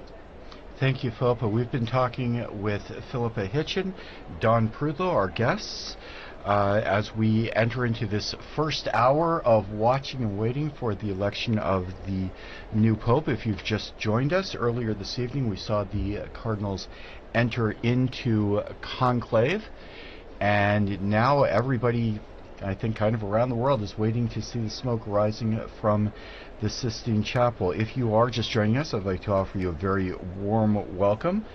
Also, a thank you to all of our television partners and radio partners, especially EWTN TV, Catholic Faith Network in America, Shalom World Television's Network USA, at Madarshan TV, Catholic TV, Madha TV India, and UCTV, Uganda Catholic Television.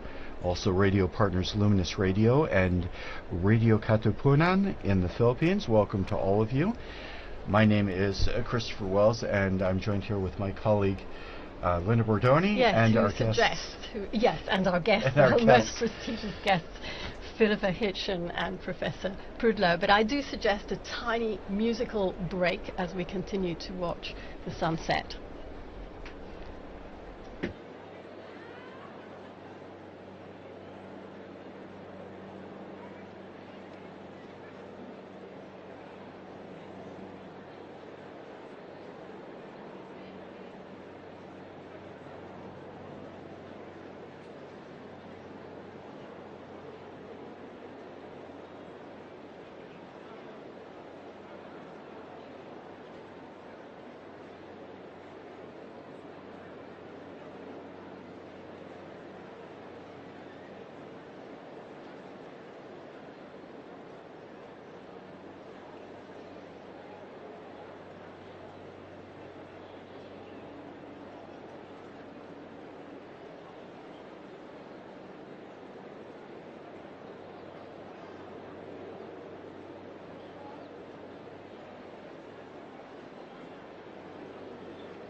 So here we are on air as we await the smoke that will charge the chimney on the Sistine Chapel. We all remember, or more than remember, we're not that old, but we do. We have all read about the famous conclave in 1958 when John the 23rd was elected. The Cardinals convened on, I think it was the 26th of October, and immediately white smoke was seen to appear out of the chimney, and obviously the crowd erupted in applause, only to discover that the burning process wasn't as they thought it should be, and it soon turned black. And unfortunately, it happened this next day as well, exactly the same thing. And finally, on the third day, he was actually elected on the 28th of October after 2 false alarms. It really was white smoke. I think the people were probably a bit wary at that time, but yes, the smoke is incredibly magnetizing, isn't it, as we watch that chimney. I certainly have very strong memories of a former colleague here at Vatican Radio doing some coverage for the election. I believe it was for John Paul II, and I remember him talking about the dirty grey smoke, a Scotsman talking about the dirty grey smoke, and he wasn't quite sure whether it was white or whether it was black. And quite often at the beginning, I mean, I do remember the previous 2 that I have covered, I remember but it is a little bit difficult at the beginning to see. It starts off quite slowly and then it seems to kind of gain momentum, and I think there's been some work on the kind of chemical processes, hasn't there? Maybe somebody else knows a bit more about they did begin to use the chemicals for both the white and the black. Absolutely, yeah. But you're right about the evocative power of the smoke. This has become sort of a symbol, and now the webcam, people will put webcams on at home, and I saw that we have some real enthusiasts, because 12 hours before I saw there was a chimney webcam before they'd even gone into Conclave with 11,000 visitors, 11,000 watching currently. So people are really transfixed by this. But it was a good addition, I think it was 2013 when Benedict, because of the confusion about this, that when there's white smoke, the bells of St. Peter's will peal out as well. So that will be a confirmatory. And it's also an issue in winter conclaves, right? Because it's night and it's very difficult to see the color of the smoke at night. And so those bells were a good addition. Although I remember it took quite a while for the bells to actually start pealing, so the people were cheering wildly in the square, and it was only quite a significant time after that that the bells actually confirmed that. In fact, I remember that conclave as well. I think we all remember that very clearly. And yes, that's exactly right, because even with the addition of the chemicals, the smoke wasn't clear. You talked about it, Philippa. When the smoke first comes out, first you've got people asking, well, is smoke coming out? Is that a cloud? Is that really what it is? And then it becomes a little bit more definitely smoke coming out of the chimney. And then you say, well, it looks kind of gray, it looks kind of white.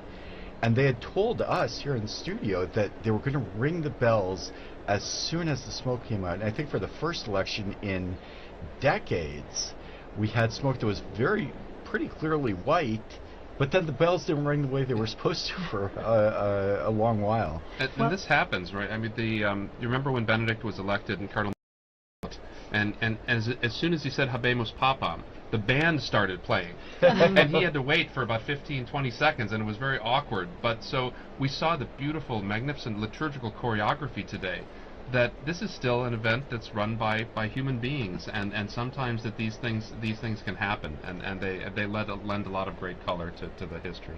Well, we're on the subject of the smoke coming out of the chimney. The other lasting memory I have of these conclaves, and watching the screen again today, is the seagulls. The seagulls who seem to be magnetically drawn to that chimney, possibly because of the warmth that comes out of it. But I do remember during the 2013 conclave sitting in studio just as we are today, discussing ecumenical interfaith legacies of Pope Benedict, looking at the characteristics of the new man, what would be required. And I remember the producer at that time saying to me, talk about the seagull. You know, the seagull has its own The seagull is trending on Twitter, and it's just quite fascinating how people take different aspects of these, as you say, very traditional, very historical events, and yet give them a particularly modern twist. I find that fascinating. I heard the other day that, in fact, inside the Sistine Chapel there are 2 ovens.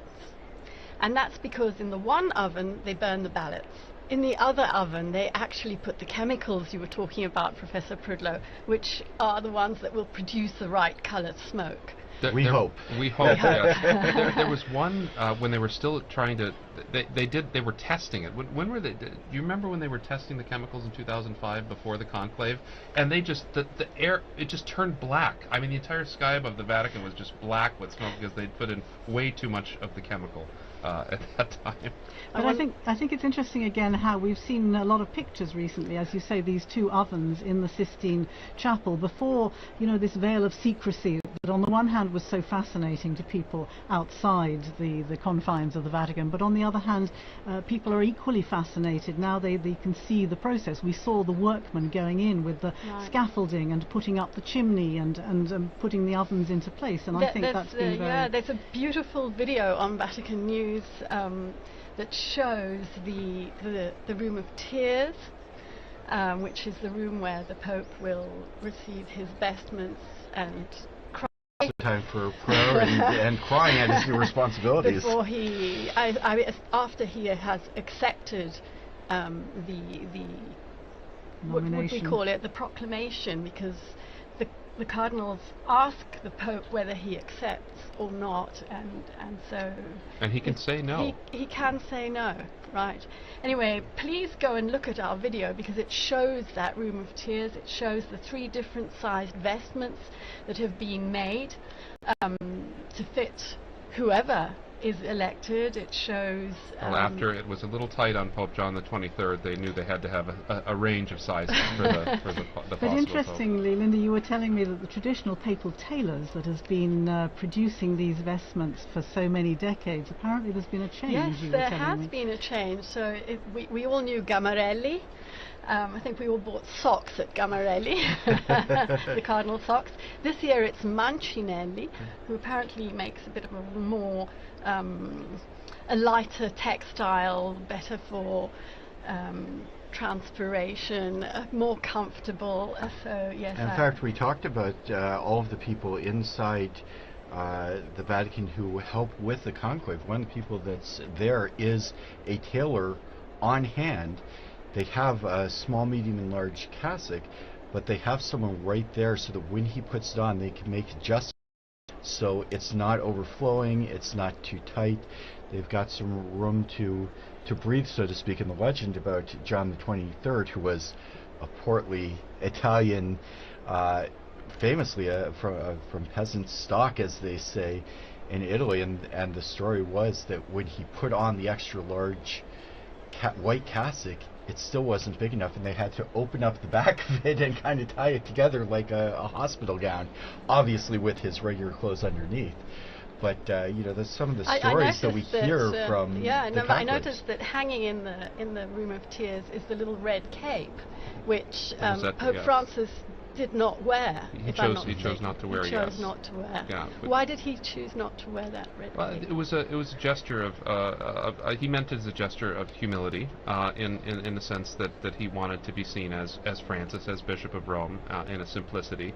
But I don't think that judgment if the new Pope chooses to wear it. I mean, it's there. It's the proper garment for that moment.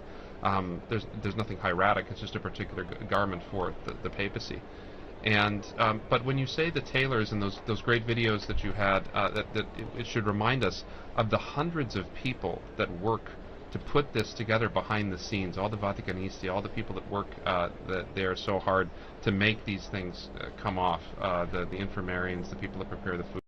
And the people that prepared the conclave, the choir, the masters of ceremonies, it's really... it's a big production. It's an amazing production, and it's an irregular production, right? I mean, I think of in England, right, trying to practice a coronation after over 6 decades, and it's sort of the same thing here. You don't know when it's going to happen. You start to think about it. People come, people go, and there's books, but it's one thing to reduce a book to actual practice. And now that we have videos and things like that, it's so good to record those things and to help people to remember how difficult it is. And we weren't working in those days back in the 1970s, but I wonder what it must have been like to have had 2 of them in very, very close succession within, what was it, 33 days? 33 days. Was the length of the papacy, and so then John Paul the period I. after that when they elected the John Paul II. So barely the entire Vatican staff barely had time to get to relax and to recover from doing it all over again. It must have been an extraordinary moment. It was very interesting. I come from a very small diocese in the United States, Sioux Falls, South Dakota, which very few people perhaps have ever heard of. But one of our claims to fame, my former bishop was one of the very, very few bishops appointed by Pope John Paul I. So one of the very few people in the whole church who was the subject of an act of the papacy of John Paul I. And I think a lot of us will have stories about our interactions with popes, not just the people who work here, but people throughout the world who come and see the popes. Do you have some memories of the popes that you've experienced through your time?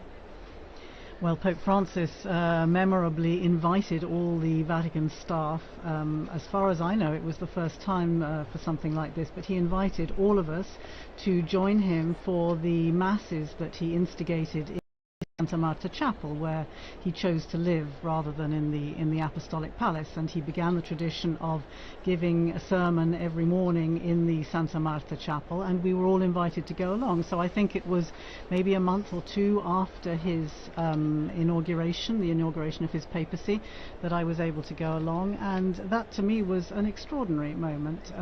The previous time that I'd seen him was just after I think it was 3 or 4 days after papacy, the inauguration, or the election rather, when he was with all the journalists in the Paul VI Hall. You were there too, weren't you? And he announced why he had chosen the name Francis. He wanted to be to honour the name of Francis as a man of peace, a man of poverty, and a man of protection of creation. And these were, of course, 3 themes that he would develop so strongly throughout his pontificate. And that was, again, an extraordinary moment. It was extraordinary also that he called the journalists to thank them for the work they had done during such an intense period.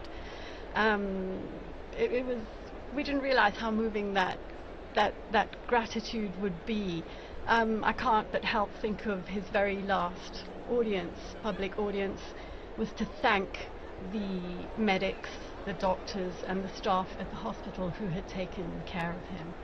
The other thing I remember about that journalist was the way that he said, I'm going to bless you, but I'm going to do it in silence because many of you are non-believers or not share of the Catholic faith. And so there was immediately this great sense of openness and a great sense of respect for people who didn't necessarily belong to the Catholic Church. And all these signs at the beginning were just so very encouraging to people who'd somehow been feeling a little bit excluded or hadn't been given the same kind of welcome in the past.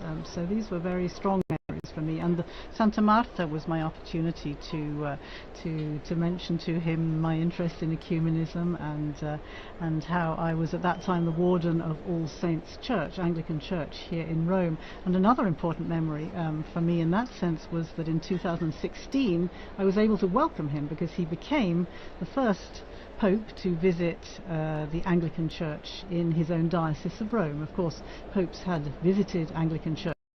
Notably, John Paul II in 1982 became the first Pope to travel to England since the Reformation, and going into Canterbury Cathedral. Of course, there have been many papal visits to Anglican churches, but for the Pope to come to the Anglican Church in his own diocese was an extraordinary moment, and it was marking the 200th anniversary of our community here in Rome. And he came and gave had a great conversation with people. It was a beautiful liturgy, and it was on that occasion, if I'm not mistaken, he announced he intended to visit South Sudan together with the Archbishop of Canterbury and the moderator of the Church of Scotland. That hadn't been. There was a bit of an uproar because it hadn't been officially announced by the Vatican, but he announced he intended to go anyway, which was typical of the Francis style, wasn't it? Absolutely. Do you have any memories? Well, yes. It's funny that all 4 of us were at that journalist audience. That was an enjoyable day. But he joked that day too. Remember when his papal name about how whether I may have gone with Adrian the VII, as the great reformer, but he didn't live very long. So, and then he said, well, I could have taken Clement, the Pope that suppressed the Jesuits, and so that got everybody loosened up, and I thought that was a really charming way. But I do also remember a moment with Pope Benedict, it was a strange one. We were in Valle d'Aosta after we'd been in Rome for a while, so we were away from Roman things, and we were driving through town, and it was there's traffic. I was like, this is like Roman traffic. I mean, why is there so much traffic up in this little corner of Italy? And I turned my head, and right next to me was Pope Benedict. He'd just been taken to the hospital after he'd broken his arm when he was on vacation there. And so he was right next to me and my family in the car, like going the other way on the street stop. Did you wave? We waved, yes. So we're looking at the screen here. We're looking at the square. Getting close to be a time for smoke. What do you think? Well, we're expecting the vote to take place shortly after the Cardinals went into conclave, the first vote this evening. But as a lot of people have noted, it's pretty well known, this is the largest group of Cardinals ever to enter into conclave, 133. If you watch the broadcast of the entrance, it takes a little while for 133 mostly elderly Cardinals to get up, to cast their vote, for the votes to be counted. We heard Monsignor Burns' very excellent elaboration of that process. So we're not sure how long it takes, and I think that's a challenge for all of us, but also for the people coming in the square. If you were watching at the beginning of the broadcast, the square was not empty, but there weren't a whole lot of people there, and they've been filtering in. It's really filled up. It's really filled up. All remember previous conclaves, when the white smoke comes out, everybody in Rome is going to be coming to St. Peter's Square. But just to talk a little bit about the process this evening, we are expecting a vote perhaps around 7:30 in about 10 minutes, but there's no precise timing. So it could be any time, and we will have people watching for that first wisp of smoke, and then to try and determine what color it is. And Phil, Linda, maybe you can tell us a little bit about what we can expect in the next couple of days in terms of looking for the smoke and the outcome of the different votes in the Sistine Chapel. Well, the one interesting thing I've just discovered is, as you were saying, there are two separate votes. Oven, yeah. Okay. Well, just one on the first day, right? Just one on the first day, but as from tomorrow morning, 2 in the morning and 2 in the afternoon. So should the smoke arise in the middle of one of those sessions, it'll be white for sure. That's right. Yes. Right? That's because if it's they go immediately to a second vote if it's a failed vote, and so that means we won't get smoke until around noon. If it's even a failed later, vote. in fact, I think we're expecting around 1 o'clock. Around 1. So if we do absolutely right, if we get it at 11:30, 10:30, 11, it will be white smoke. Yeah. I heard an interesting little detail. You were talking about people rushing from around Rome. When people hear the news, they tend to gather in the square to see who the new Pope will be. I read a lovely detail from the English College, the Venerable English College, where the seminarians from the UK trained to become priests, and there was obviously a question about were they allowed to run out of their classes if they heard news of course all of them will have their cell phones, I imagine, so they'll get news almost within seconds of it happening, and apparently there has been a ruling from the college that seminarians are allowed to get up in the middle of classes and to go and congregate in the square to acclaim the new Pope if and when it happens during the day. I remember I was a student at the Angelicum during the election of Pope Benedict in 2005, and that same question came up. Of course, John Paul had been Pope for almost 27 years, so a conclave was a new thing. And the college didn't make any determination, so the classes were going on during the conclave, and as soon as it became evident that the Pope had been elected, there were people who left class. And I remember some of the professors being horribly offended that the students had left for a truly momentous historical occasion. And the Angelicum, I'm sure that was the reason for their determination this year. They put out a specific statement. They announced it on social media. As soon as we get news of the white smoke, classes are suspended with immediate effect. The adoration in the chapel at the Angelicum will be closed with benediction so that everybody who wants to can come to Rome, can come to St. Peter's Square and be there for the announcement. When we do get the white smoke, I think you'll all remember, there's a period of time between when the smoke comes out. It's about 40 minutes. We're expecting about 40 minutes to an hour between the white smoke and when the Pope has gotten his robes together. He has prayed for a while. They've organized themselves. So about 40 minutes to an hour. In the last conclave, which of course was absolutely historic because we still had Pope Benedict alive, that was delayed even further because Pope Francis wanted the first one to hear the news to be Pope Emeritus, as he eventually decided on the title, the Pope Emeritus, to be the first to receive the news. So they had to call him. And the story is that he was glued to the TV set watching the chimney as we all are now, and they were ignoring the phone. And finally, someone picked up and said, "It's the Cardinals. They want you to be the first to know." So there's a little delay. We were talking earlier. There are 2 votes in the morning, 2 in the afternoon, and the expectation is there's a possibility of maybe as early as 10:30 or 11, but certainly a burning of the ballots at around 1 o'clock for the morning ballots, and then in the afternoon, possibly as early as 5 or 5:30, and certainly a burning of the ballots around.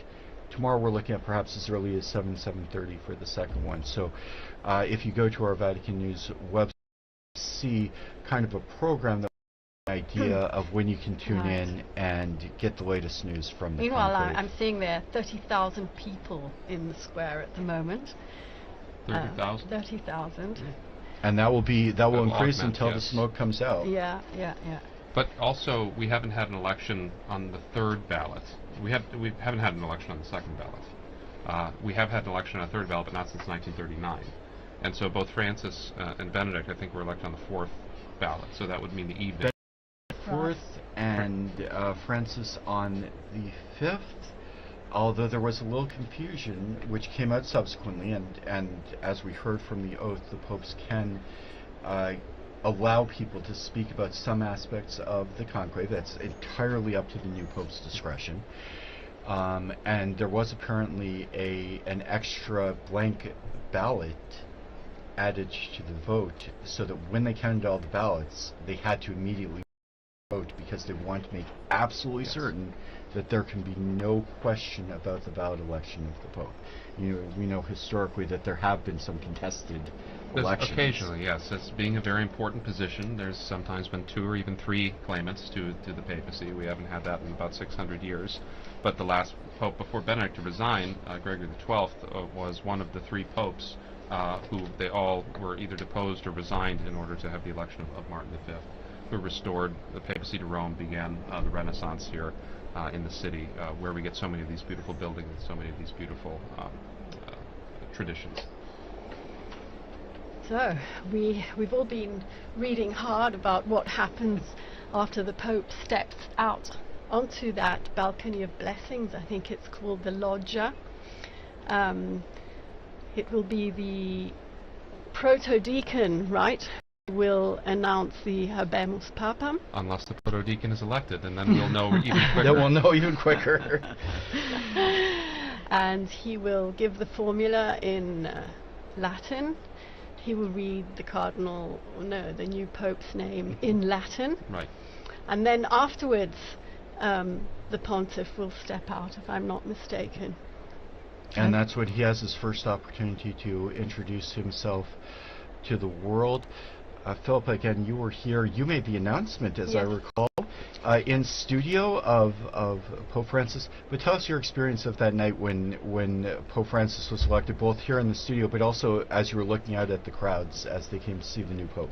Yes, you're quite right. We were doing a similar kind of marathon, for the days leading up to the white smoke, and it was the third day, wasn't it, that that the actual news came, and the second day of the that's right, the afternoon. Yes, it was quite late in the evening, which we may be going on to here today as well, but it was a similar sort of time. I seem to remember my other former colleague Susie Hodges was in studio, and as we were watching, the smoke started coming out of the chimney, and yes, it was, you could hear the crowd going wild below. It really is, it's quite an extraordinary moment, I think. It's one thing to be here in studio, it's another to be down in the square, I think, because I was in the square. You were there, weren't you? You were reporting, you were doing what Devon has been doing for us today, reporting from the square, despite all the difficulties of getting a signal. I don't think the blockers were as powerful in 2000. I don't think the blockers were as powerful in 2013 because I can't imagine. They have to keep up with such technology today. I mean, you were talking about the sweeping of the Sistine Chapel, and also the Santa Marta. I would assume they have to sweep that as well. But the Cardinals and all of their cell phones, check your phone at the door, and so they have to. There's also a bit of a natural blockage that happens, especially after the white smoke, when you go from maybe 10,000, 20,000, 30,000 to suddenly everyone. 250,000 people, 300,000 people, not just in St. Peter's Square, up the Via della Conciliazione, the road leading to St. Peter's, and everybody has their cell phone on. And with great respect for the Italian telecommunications company, that's a big burden for any system. And so when you are trying to get out there and you're trying to send the video of you with the selfie with the new Pope, you might have trouble getting a hold of your friends and family back in England, back in the United States. That was most noticeable even during the recent funeral for Pope Francis, when you have those numbers. Again, I think the figures were 400,000 officially, weren't they, between those gathered in the square and those who were along Via della Conciliazione and down on the route towards St. Mary Major for the burial when Francis was laid in his final resting place. And again, the difficulty of getting any kind of signal to be able to send messages even was quite challenging. So yes, it is a problem, and people are gathering, and of course everybody now has a phone on them, and everybody. That was another thing I remember, because it was getting dark during the I remember waiting for Pope Francis. When the smoke came out, it was dusk, but it was still light out, and by the time they got to the actual pronouncement, the night sky was completely black. And there was a flashing of all those millions, or at least hundreds, tens of thousands of cell phones as people tried to take the first pictures of the new Pope. And that is something which, of course, is quite different from in past times when people would acclaim by applauding and cheering. But applauding and cheering has a lot to say for itself, because I remember being in that square and stepping out. And to be honest, I didn't recognize him. I didn't know who he was. But close to me was a group of Argentinians, pilgrims. And immediately I realized he must be Argentinian, because they went wild. And so I think I was online, I don't remember. I think I said, I think he's an Argentinian. And then, of course, everybody is looking for the biographies and trying to and the internet risks crashing as well, because everybody is trying to download that biography. Interestingly, I've noticed that the Vatican this time has come up with an extremely helpful dashboard, which again is unprecedented. As far as I remember, we had to do a lot of the research ourselves, but we now have a Vatican dashboard which gives you all the details that you ever wanted to know, or the basic information about the cardinals, all the cardinal electors, who they are, where they come from, how old they are, who created them cardinals, what their main features, if you like, of history has been so far, which is incredibly helpful for all of us trying to cover these things. That's progress, Phil, but it is two-faced, in the sense that on the one hand, yes, we do have a lot of information much more readily at our fingertips. On the other hand, we are expected to be active on so many more platforms and to be there. And so it's been a really steep learning curve for us as well. We're going to have to be there when the smoke is white. We're going to take a screenshot. We're going to do a video. We're going to have a name out there. It's very challenging for journalists this time and age. And Linda, I'd like to go back to something you said about the applause, where applause is very significant.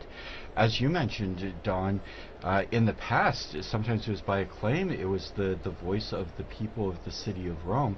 But even today, in various liturgies, we hear the people to signify their acceptance. And it's not a legalistic form, but there is a place for the people to express their approval of a choice of a priest, of a bishop, and less formally here for the Pope. Well, Saint Cyprian, when he was defending the papacy of Cornelius, this was in 250 AD, he said that the clergy of Rome consented to him. He was ordained by all the bishops and by the acclamation of the people. And so this is actually, it is kind of liturgical, the reception of the Pope coming out on the loggia, and then the people acceding to that election in the square. It's a very important moment. Now, sometimes the people historically have not always been so peaceable. They've made their desires known. So at the beginning, when Urban VI was elected, they made it very clear that they wanted an Italian, the people of Rome, and so that was an important way. And that's a way historically that synodality can work out too, in a way that people can have their voices heard. And this is a very historical way that people have had their voices heard. When you mentioned that we were talking earlier about acclaiming the Pope, and thinking back to that election in 2013, of course, you have that incredible acclamation and cheering, but then the other lasting memory that I have is Pope Francis asking the people to pray for him before he gave them the blessing. And in an instant you had however many the people there were in the square falling silent, and so you had this extraordinary contrast between the noise of the cheering and the applause, and then the silence as he stood there for really quite a long time, with asking people to pray for him and to pray for his new ministry. That was really quite something unusual, I found. The sentry seagull is back, waiting for the waiting for the news. Waiting for the news. I'm reading something quite unusual for me. I'm reading that it could even be possible that today, in the Sistine Chapel, the Cardinals have actually not voted, and therefore there will not be a signal. It's a remote possibility, but it exists. Yeah, all the procedures that govern everything from the moment we learn of the death of the Holy Father, or the moment of his resignation, through the ceremonies to say farewell to the previous Pope, through the period of mourning, the organization of the conclave, how the College of Cardinals organizes the events, to the entry into the conclave, and all of the details of the voting are laid out very, very precisely in a document which we've heard many times, Universi Dominici Gregis, the name of the document that covers all of this. And there is, what that document foresees is that normally the Cardinals would proceed immediately to a vote this evening. However, that's not an absolute, and there is admittedly a pretty remote possibility that they don't proceed immediately to a vote. There's also what would be a very strange possibility, but we've talked about this earlier, not unheard of, if the Cardinals should choose someone who is not in the Sistine Chapel, they might take a vote, but the vote is not formalized and elect a Pope, but the Pope is not elected until he accepts. So you wouldn't burn the ballots, you wouldn't see the white smoke, and meanwhile the cardinal electors would have to call outside the cardinal, probably make a phone call, and ask their choice to become Pope. And in that case, we would not see the smoke, and then people would really start talking. Yes, that would be a journalistic crisis for sure at that. And the question: when was the last Pope who was not in the conclave to be elected? It was Urban VI. It was that election right before the Great Western Schism. He was the Archbishop of Bari, and so they elected someone outside of the conclave, and so they had to send him notice of that. And it took a long while, and the people of Rome were relatively restless until they found out that, don't worry, we have elected an Italian. And they all went home and had a party. So. Meanwhile, as we've been chatting away here, the Cardinals are still gathered in one of the probably most magnificent chapels in the whole world, full of symbology as well. We all know the final judgment on the wall of the apse. We all know the creation on the ceiling, but there are a lot of paintings in there as well, including some Raphaels and a very symbolic Perugino, which shows Christ handing the keys to St. Peter. Delving into the bottomless archive of Vatican Radio, I found another program by Veronica Scaresbrick. It's a short one. She speaks to a professor of fine arts, Brina Ennis, who tells us about that particular fresco, which is part of the of Christ on the right-hand wall as you enter the Sistine Chapel.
Yes, and we were listening there to Breda Ennis speaking to Veronica Scaresbrick. She mentioned there the 265th successor of Peter, so she obviously did that program just before the election of Benedict XVI.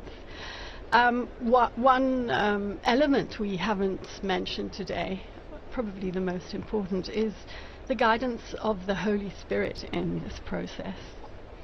This morning the Cardinals gathered in a very important Mass, the Mass for the election of the new pontiff. The Mass was presided over by Cardinal Giovanni Battista Re. He's the Dean of the College of Cardinals. And he asked the participants in the conclave, the cardinals, to join in prayer to ask the Holy Spirit for guidance. Well, that's very important. He recalled the reading in the Acts of the Apostles, how after Christ's ascension into heaven, all were united and persevering in prayer together with Mary.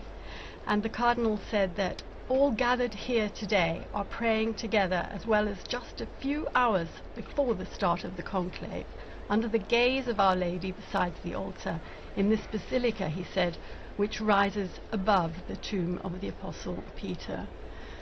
Professor Prudler, how important is this element? It's irreducible. I mean, the selection. We saw that with the prayers at the entrance of the conclave. We saw it with the Missa Pro Elegendo this morning. The intoning of the Veni Sancti Spiritus, the invocation of the Holy Spirit on the work of the conclave. But it's also important that we remember, as the Holy Spirit guides and protects the Church, that we know that we also must cooperate with His promptings, with the promptings of the Spirit, in order to rightly follow God's will in our lives. And the cardinal electors have to do this too. It surprises some people sometimes that when he was Cardinal Ratzinger, Benedict XVI spoke about the Holy Spirit's role in the conclave. And he said, I would not say that the Holy Spirit picks the Pope. I would say that the Spirit does not exactly take control of the affair, but rather, like a good educator, as it were, leaves us much space and much freedom without entirely abandoning us. And so the Missa Pro Elegendo this morning, the ceremonies at the beginning were meant to help the cardinals to be open to the Spirit in that way, and to put aside other agendas, other political ideologies, and be open to the promptings of grace. And so that's because, and I think that was something very wise of Benedict to say, because in the past, I mean, there's not always been good popes. I mean, in the history of the Church, there have been quite bad popes, and yet the Church endures, and that's the astonishing thing from an historical perspective. And so today we hope, we pray that we are open to the promptings of the Holy Spirit for the cardinal electors.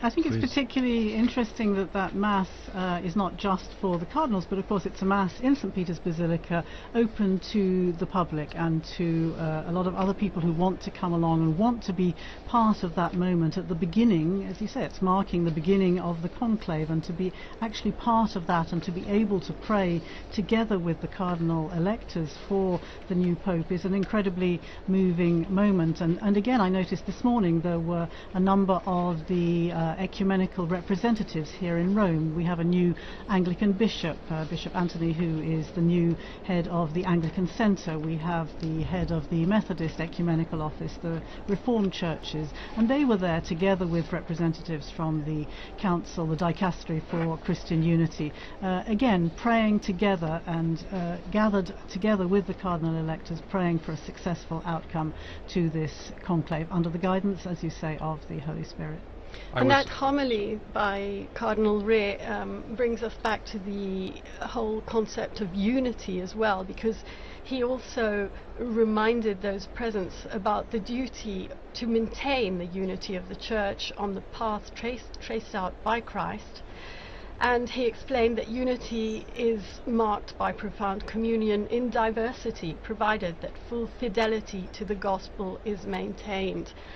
unity in a fractured world is even more poignant. We're living in a time in which the world is so divided. Just last night we learnt of yet another conflict, and I'm referring to the clashes that erupted between India and Pakistan, as every day we remember Gaza, we remember Ukraine, we remember Myanmar, we remember South Sudan, we remember Sudan. Unfortunately, the list is very, very long. So we really do need a moral compass back in this world. I thought it was interesting during the lead up to this conclave to see the Cardinals actually issuing a statement just ahead of their gathering here in the Sistine Chapel, issuing a statement calling for peace, calling for an end to conflicts, mentioning particularly Ukraine and Gaza, but as you say, by implication the many other conflicts that are going on around the world. Of course, peace and an end to conflict was such a key theme for Pope Francis, and I thought it was particularly significant that the Cardinals felt it necessary to show that they were absolutely following in this direction, and therefore that these, if you like, considerations that go way beyond those of the Catholic Church and of the Christian world, but the need for dialogue, the need for mediation, the need for peacemakers in our world is particularly on their minds at the moment. And it'll be interesting to see. Of course, we know that there have been that there are cardinals representing countries. I think it's more than 70 countries across the world. Is that right? Around 70 countries, yes, more than 70. And therefore, obviously, these political considerations are of extreme importance, alongside all the other church business, of course, that they will have been discussing. And that communique that you mentioned, Philippa, was issued yesterday. We, the Cardinals of the Holy Roman Church, meeting in General Congregation before the beginning of the conclave. That's the meetings that they hold in anticipation of the election. We, the Cardinals, noting with regret that there's been no progress in advancing the peace process in Ukraine, in the Middle East, and in so many other parts of the world. And on the contrary, attacks have intensified, especially against civilian populations.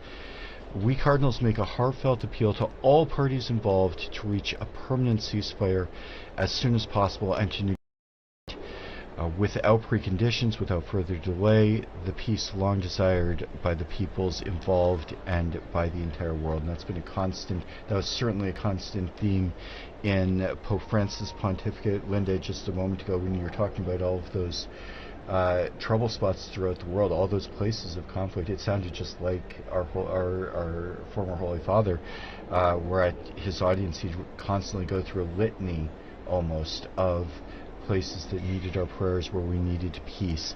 And the Cardinals conclude their appeal. We invite all the faithful to intensify their supplication to the Lord for a just and lasting peace. Linda, I know you follow closely the Pope's appeals for peace over the years, not just Pope Francis, but also before that.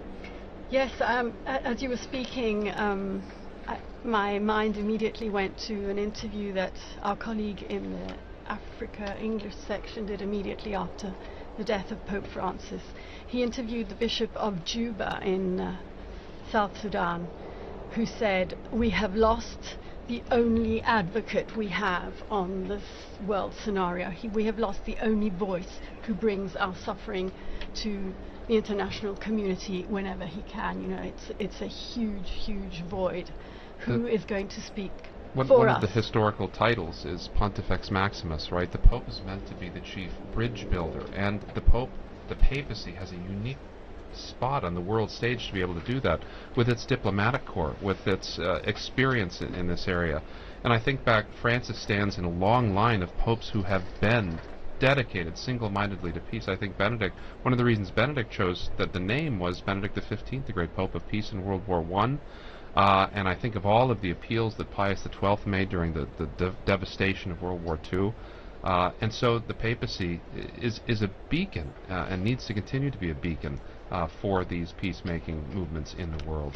Coming back to South Sudan again, yes, popes have traditionally been peacemakers, people appealing for peace, but I think one of Francis's great strengths, of course, was his gestures, his ability to speak through gestures. And thinking of South Sudan, another thing that really comes to mind was the time that he met with the South Sudanese leaders, the president and the vice president, who were at loggerheads with each other. The conflict had been dragging on. He invited them to the Vatican for that session with the Archbishop of Canterbury and the moderator of the Church of Scotland. And I'm sure you've all seen the pictures where he gets down on his knees with great difficulty, and he gets down on his knees to kiss the shoes of these leaders in an extraordinary symbolic gesture of humility, to say to these leaders, these military leaders, stop the fighting.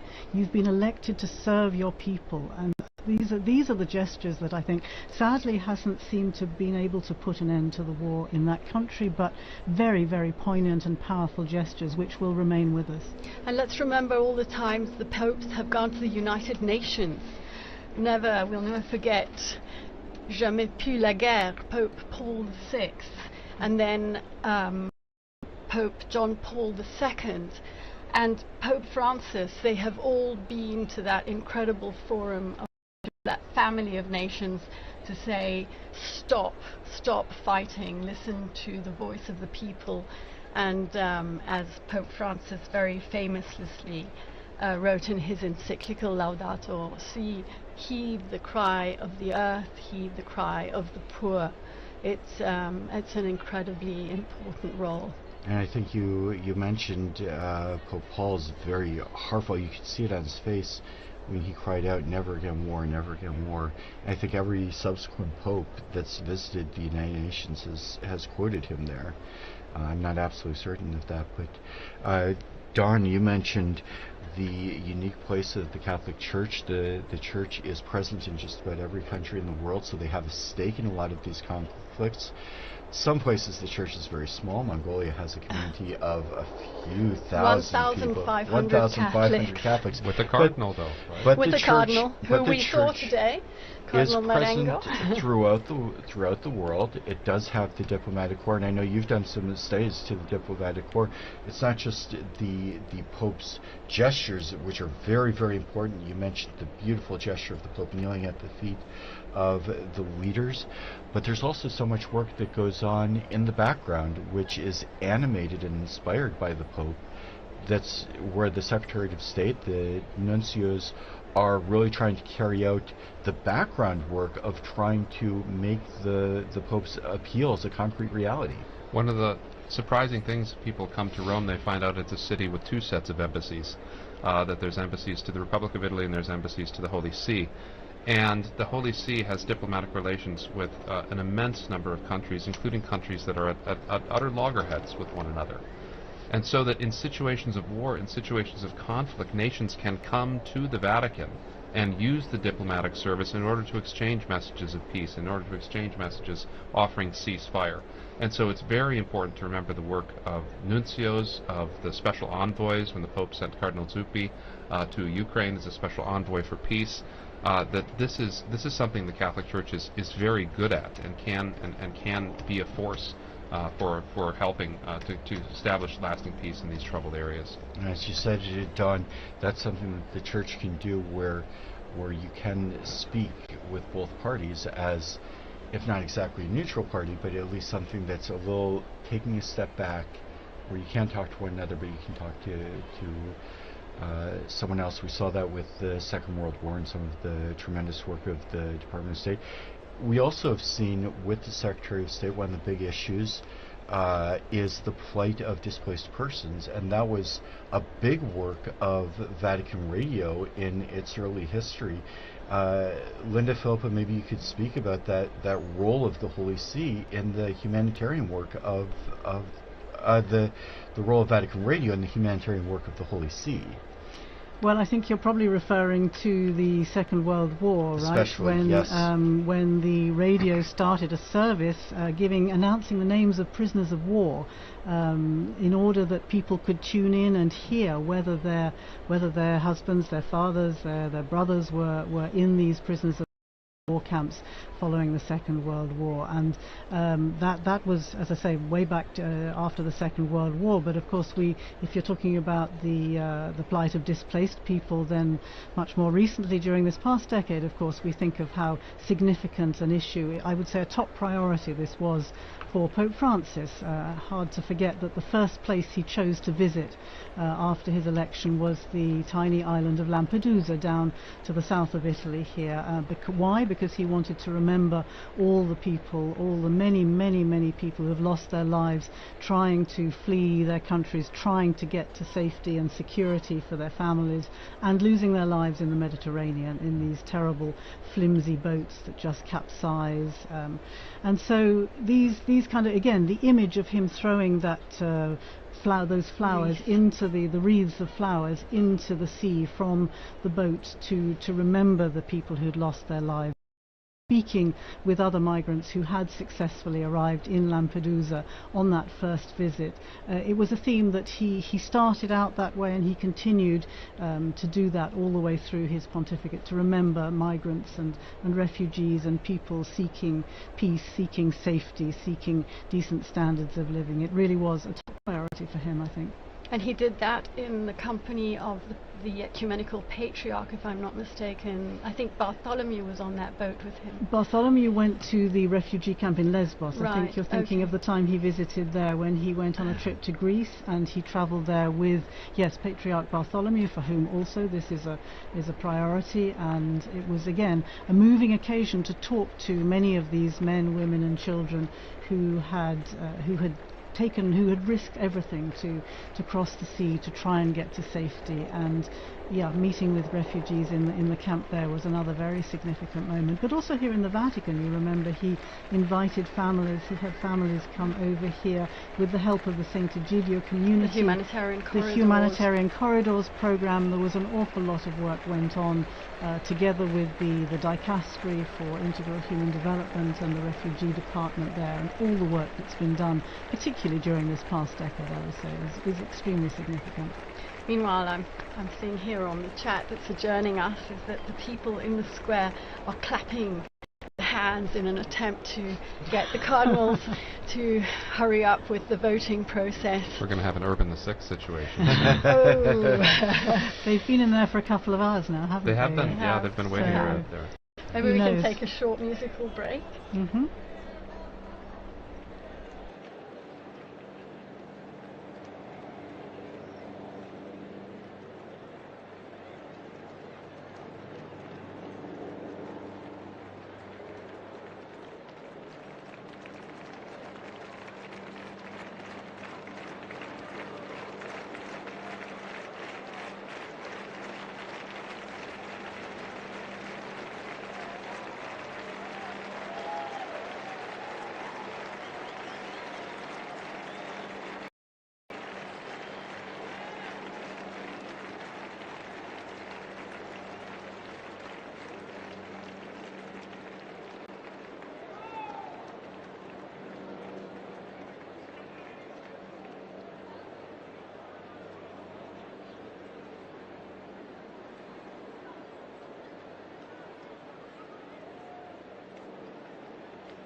And once again, we welcome you to Vatican Radio's live coverage of the Conclave to elect the 266th successor of St. Peter.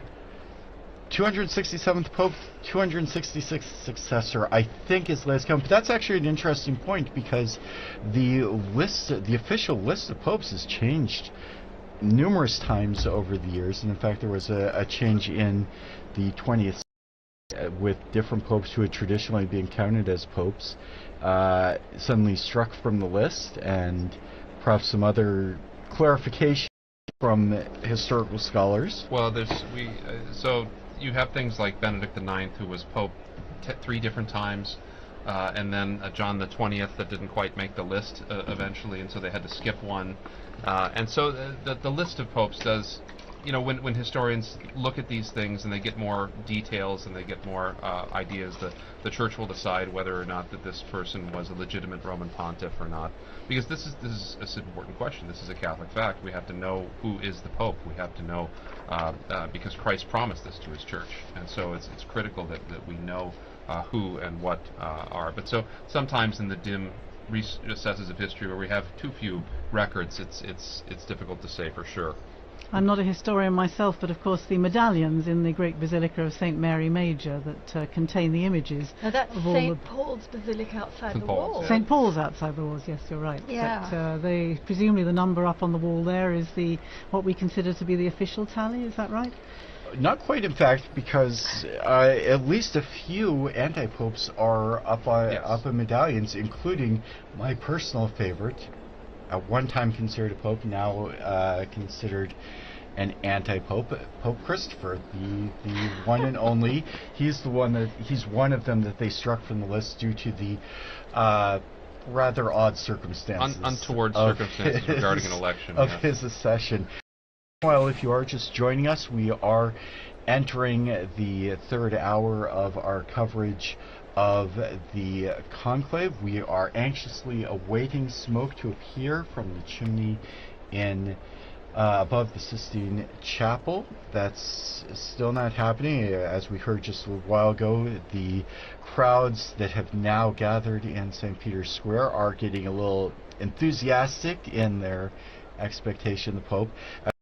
Our third hour, I would like once again to thank our television and radio partners, including EWTN TV, Catholic Faith Network in America, Shalom World Television Network USA, Atma Darshan TV, Catholic TV, Mada TV India, and Uganda Catholic Television, UCTV, as well as radio partners Luminous Radio and Radio Katipunan in the Philippines. I'm here with our very learned guests, Philippa Hitchin and Don Prudlow, and perhaps we could talk a little bit about what we can expect.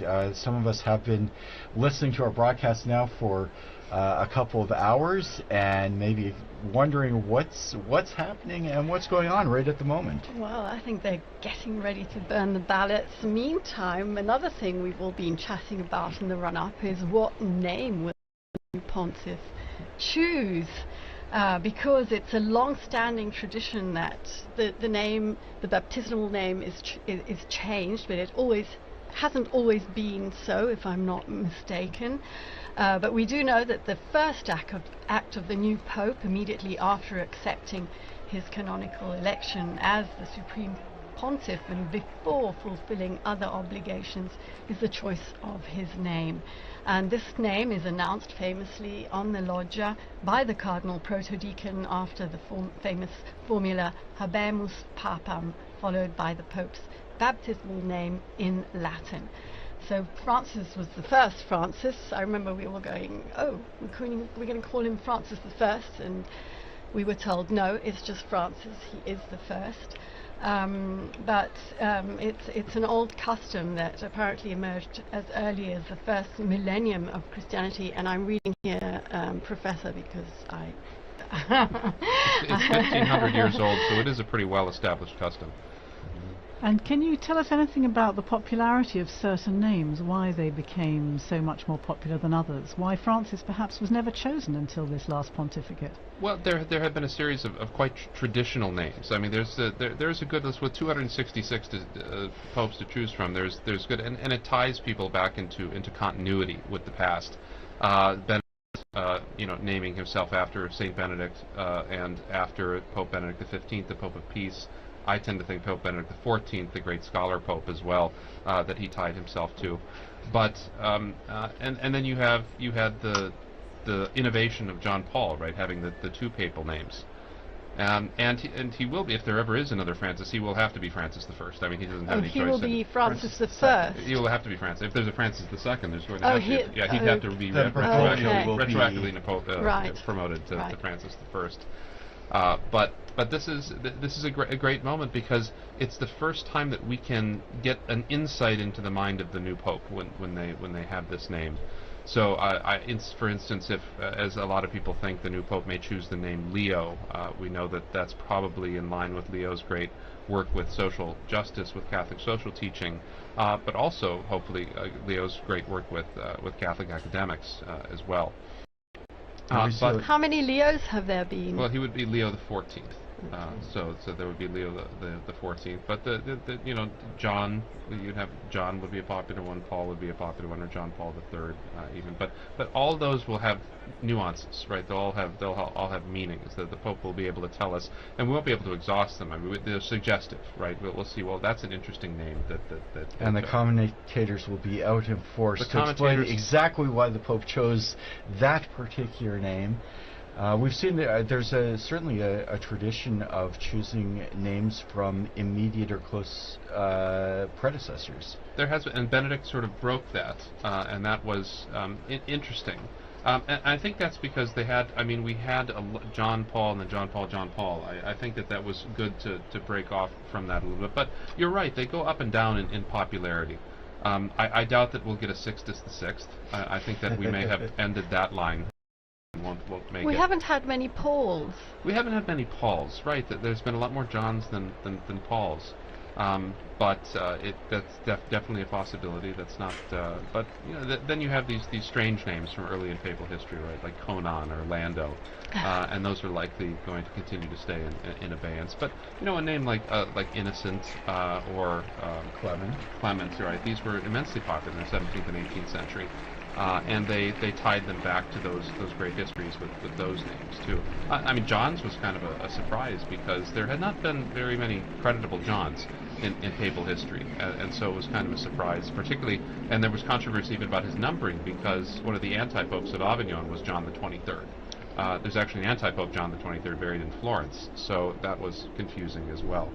But he wanted to make his personal statement with that. And as you say, some names gain popularity because of wildly popular popes, but some names fall off when you've had a pope who really did have, as you said, a discreditable reputation, and suddenly we see a lot fewer.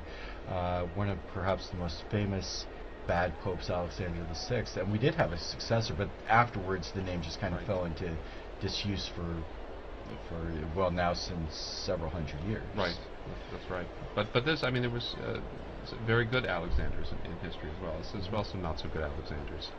But and popes don't always choose a name based on Christian principles. So Pius II, he was Aeneas Silvius Piccolomini, and he was so enamored of the Aeneid that he wanted to be Pius Aeneas. So he was Pius II, not because of any devotion to St. Pius. Julius because of the devotion to Virgil. To Virgil. Well, it's much like Dante, right? Our beloved Dante. And Julius II wanted to be named after Julius Caesar, I think.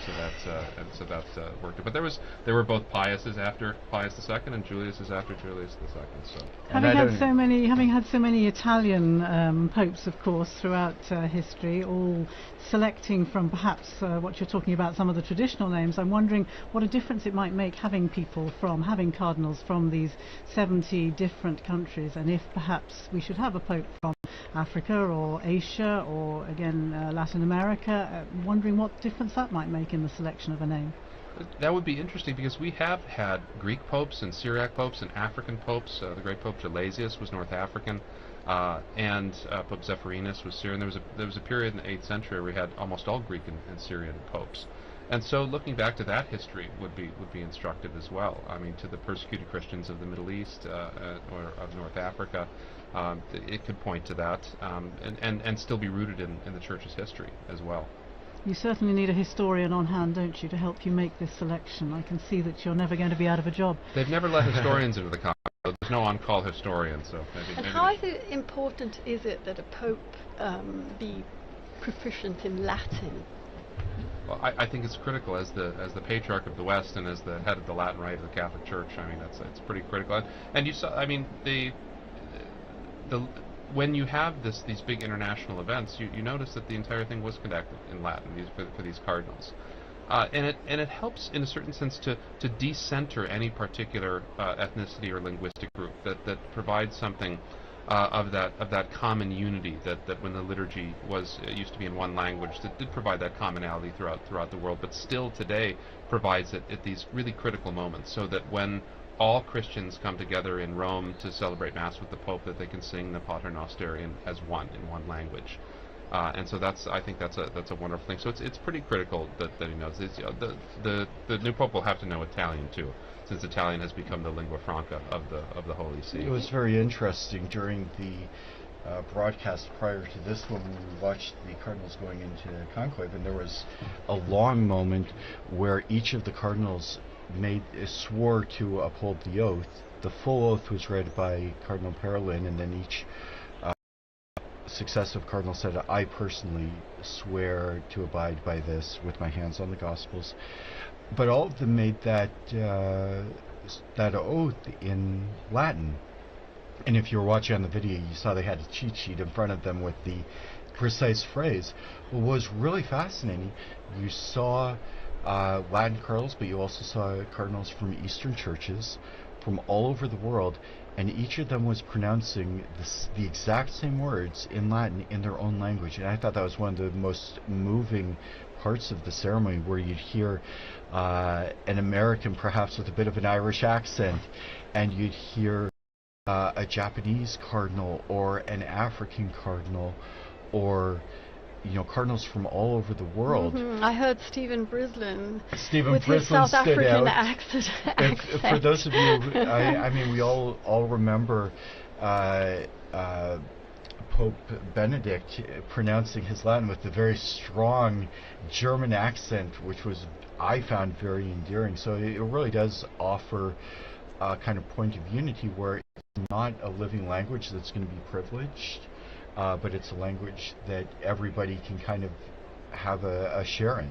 And yet the language question, of course, is quite an issue for cardinals coming from so many different countries, perhaps in places where they haven't had an education in Latin to the same degree as would happen here, for example, in the universities, the pontifical universities in Rome. Even in the general congregations and so on and so forth, what is the general rule language that is spoken? You mentioned the need to speak Italian, of course, if you are elected Pope, because that is the language. As the Bishop of Rome, you're expected to have a good command of Italian, but that isn't necessarily the case for a lot of these men, is it? Several popes have reiterated the importance of learning Latin, and so, because I mean that's the language of canon law and of all official documents in the Catholic Church. It's really critical that we help to form young priests, especially in emerging countries.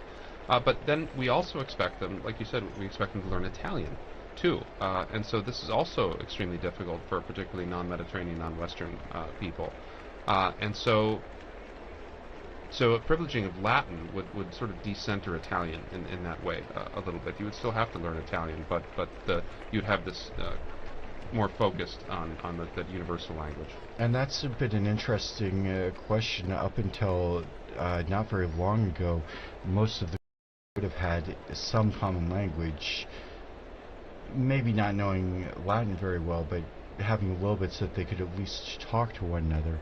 And we already saw in the general congregations before that, in the various synods, the synods of synodality, where you have to come up with a language that people can understand, or make sure that different addresses, documents are translated into various languages.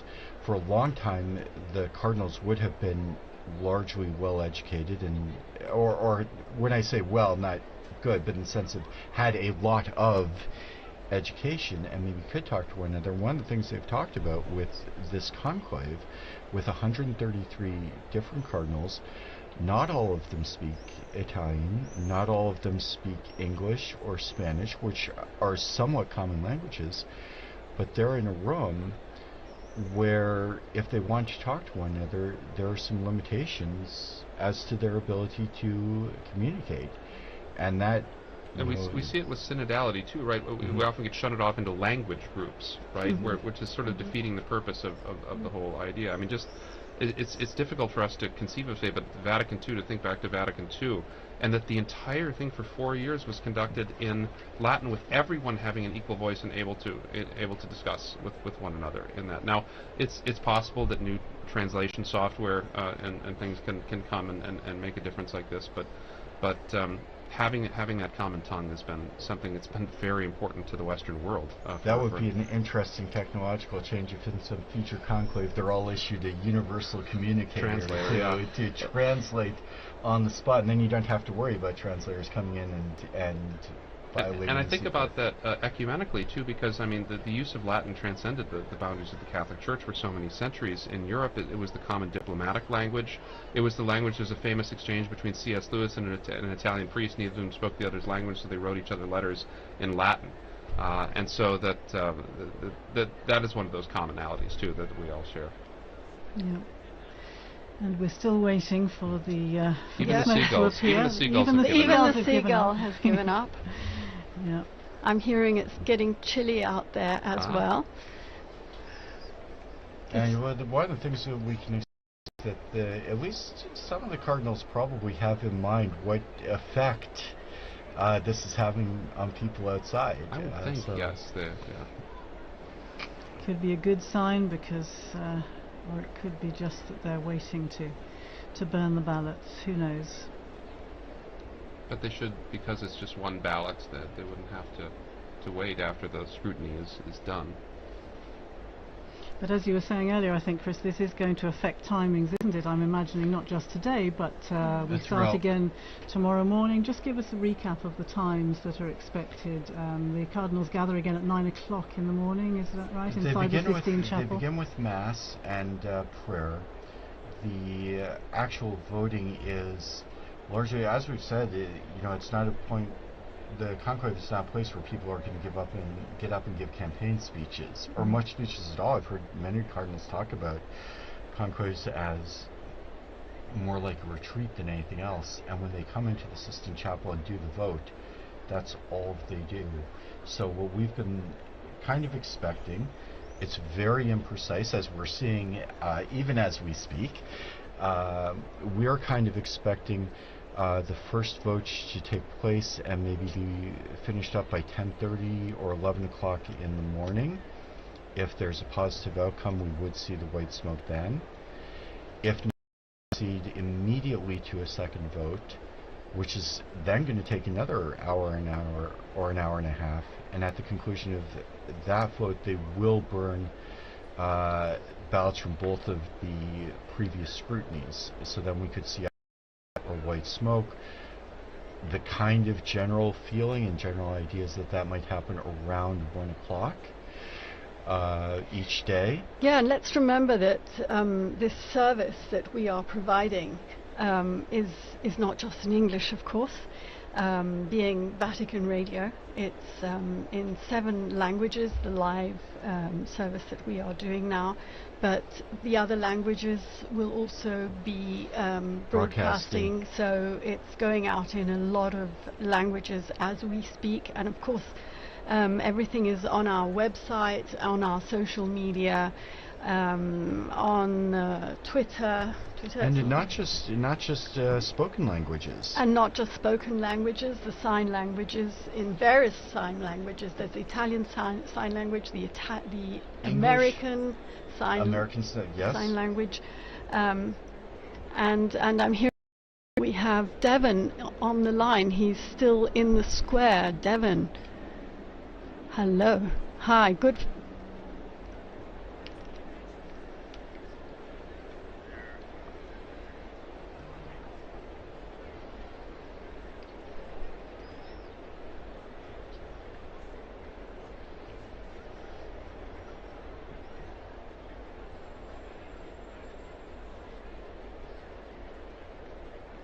Is it getting dark?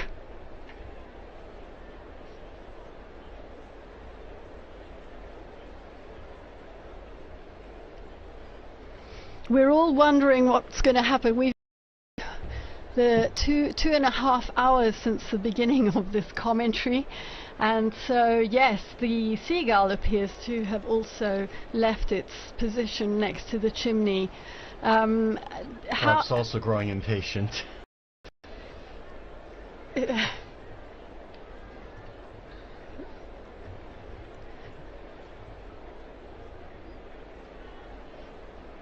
Have you spoken to any other pilgrims or Romans in the square who have specially come for the occasion?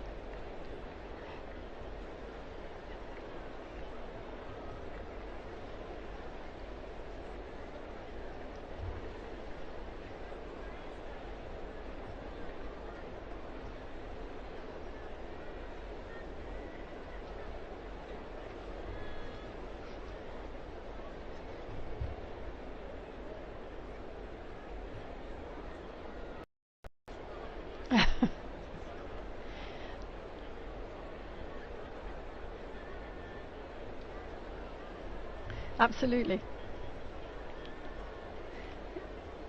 We will. Thank you very much, Devin. And what's very interesting is that if they've chosen not to do a vote this evening, or if there's a problem, that's probably not the level of intervention that will cause them to break the conclave. So there's no real means for them to let us know what's happening inside. So we're gonna keep guessing and keep waiting and praying. For those of you who are listening in, we can tell you a little bit about how you can listen in to and follow the papal election on Vatican Media. As we mentioned, we followed the Mass for the election of the Roman Pontiff earlier this morning. You can learn some more about that on our website. If you're watching on TV, you see our famous seagull has returned, at least one of them. There are various languages that you can follow the events in, including sign languages, American Sign Language, and some of the Spanish and Italian versions. Vatican Media is also providing video and photo coverage of the various events that took place today, the Mass and the entry into the Conclave. And we will be opening up a live broadcast for each of the periods when we do expect a papal vote continuing tomorrow morning, beginning at, I believe, 10 a.m. I think the broadcast goes live at 10:30 a.m. 10:30 a.m. And you can go to our Vatican website to find all of the broadcast times, and we do really hope you will join us. We do invite you as well to visit our social media pages, including Facebook, X, Instagram, and YouTube, where you can follow along and see everything that's happening, or in this case not happening, this evening, as we wait for the sign that a scrutiny has taken place. You're talking about social media, you're talking about the radio broadcasts. Of course, the Osservatore Romano, the Vatican newspaper, is also waiting anxiously for the results of this papal election. If I remember rightly, they produce a special edition, remember rightly. Yes. And almost as soon as the announcement is made on the balcony, the presses start rolling, or at least the copy editors start putting out this edition so that it can be distributed free, I think, in St. Peter's Square to people as soon after the event. As was the one that marked the passing of Pope Francis. Meanwhile, they tell me we have someone else in the square. It's Sister Nina Krafic here at the Dicastery for Communications. She is a communications expert. Nina, hello.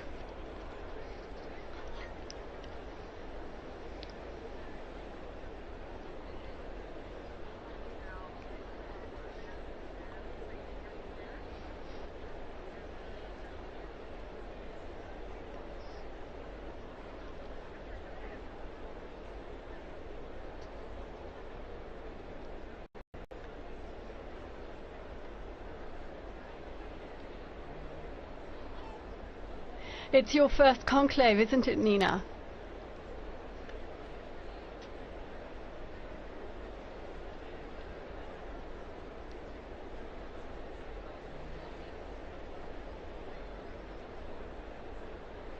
You are an expert in communications, but not only in social media communications. How do you think Generation X, the millennials, are following this conclave? How do you think? I was speaking about social media, which is very much your field, and getting the message out to the younger generations. How are they following this conclave? What kind of interest have you been perceiving from them? You are very young yourself, Nina.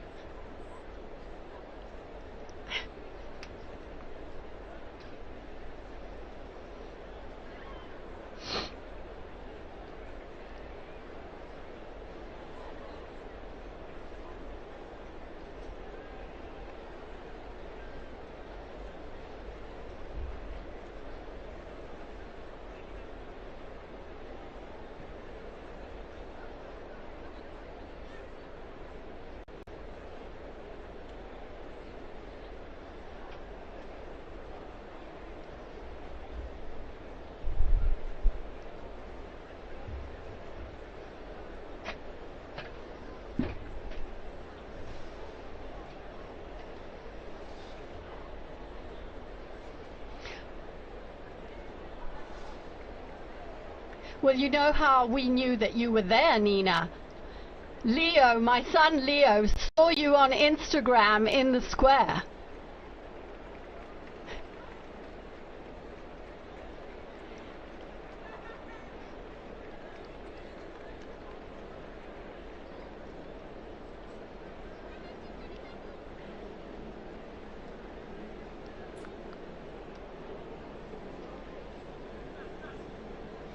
Right.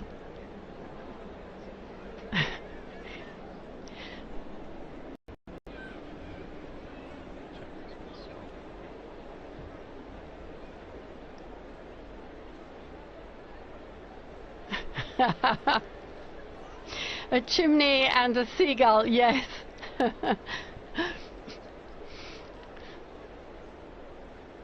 Thank you, Nina. Yes.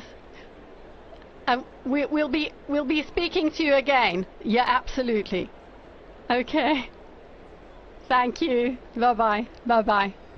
So that was Nina Kravish. She knows all about influencers and the dicastery that has understood very profoundly that it has to move with the times if it wants to keep up with the world, and has brought her in to study the role of influencers in communication and to talk to gatherings. She goes to speak at conferences about the church and communications with a very new voice. You need a dicastery of influencing.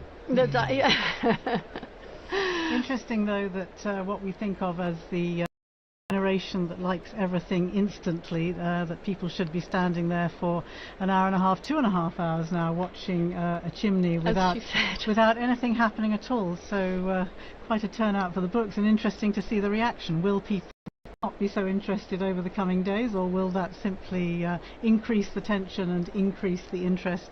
We'll have to see tomorrow what happens. Francesca's telling me the numbers have gone up. There are 45,000 people in the square at 20:35. That's 25 to 9 local time here in Rome. Well, it's still mercifully before Italian dinner time, but it's well past American dinner time.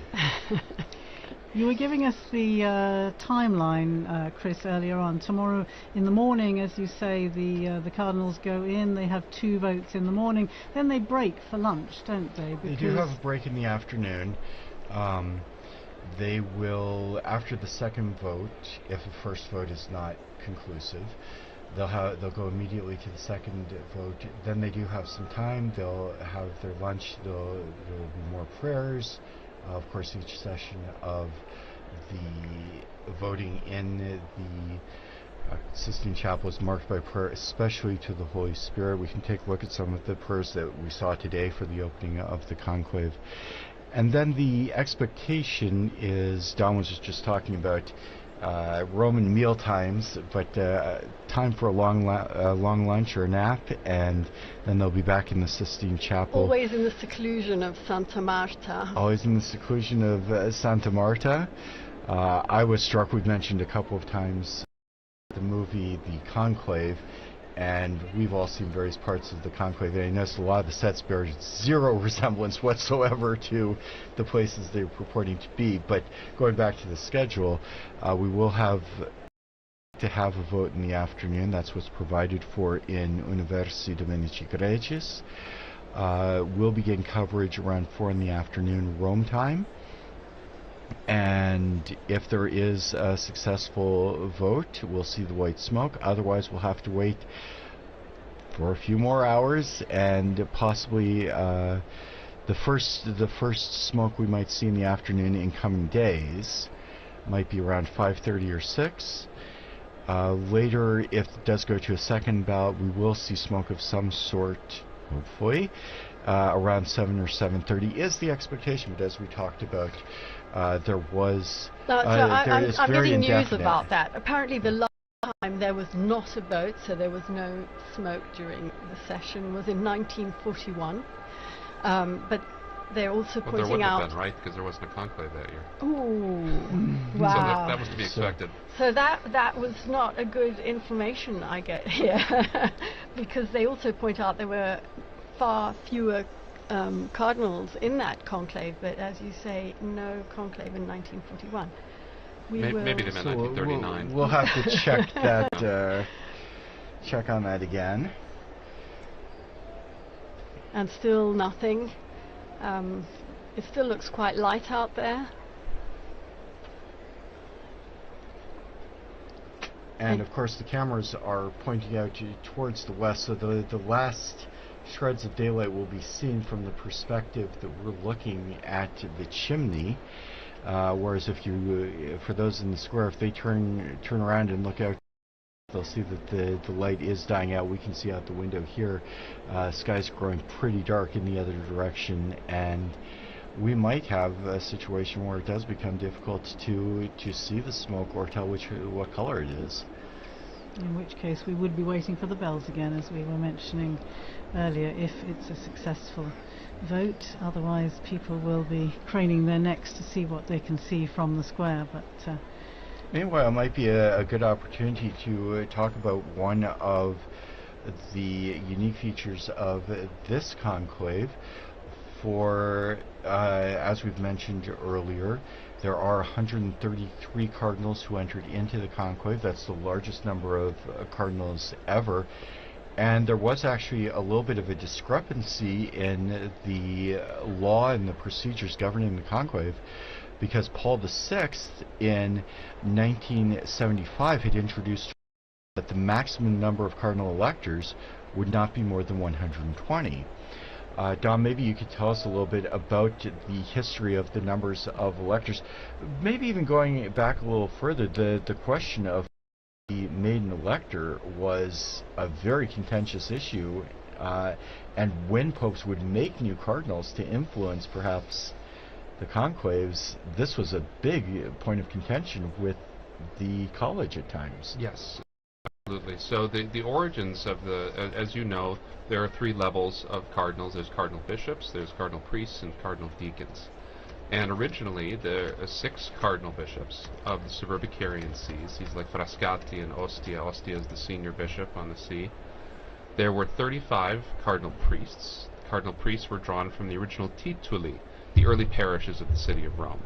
And so we can see before even the year 500 the lists of the original parish.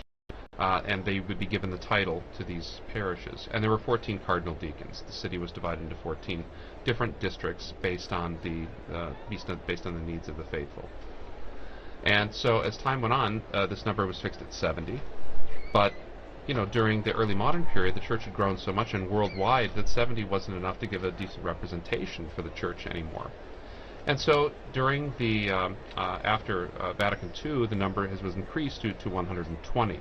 And this allowed for a much wider representation of cardinals from throughout the world. And the discrepancy came because because popes wanted to make more appointments, because you have cardinals aging out all the time. They're always, you know, every month or two you have another cardinal that doesn't get to vote anymore. And it's not just Francis that exceeded the number. Benedict and John Paul also exceeded the number. They just did not have a conclave during the period when the number was exceeded. And so clearly it's the manifest will of the supreme legislator, the three last popes, that if there were to be a conclave, it would be it would be that all the eligible electors. So the cardinals a couple days ago made a decision saying that this was the manifest will of the elector. All cardinals under 80 who are in Rome and can participate can vote. Joining us now in studio, we have Joseph Tulloch, our very own Joseph Tulloch from the English section. We were mentioning the Mass.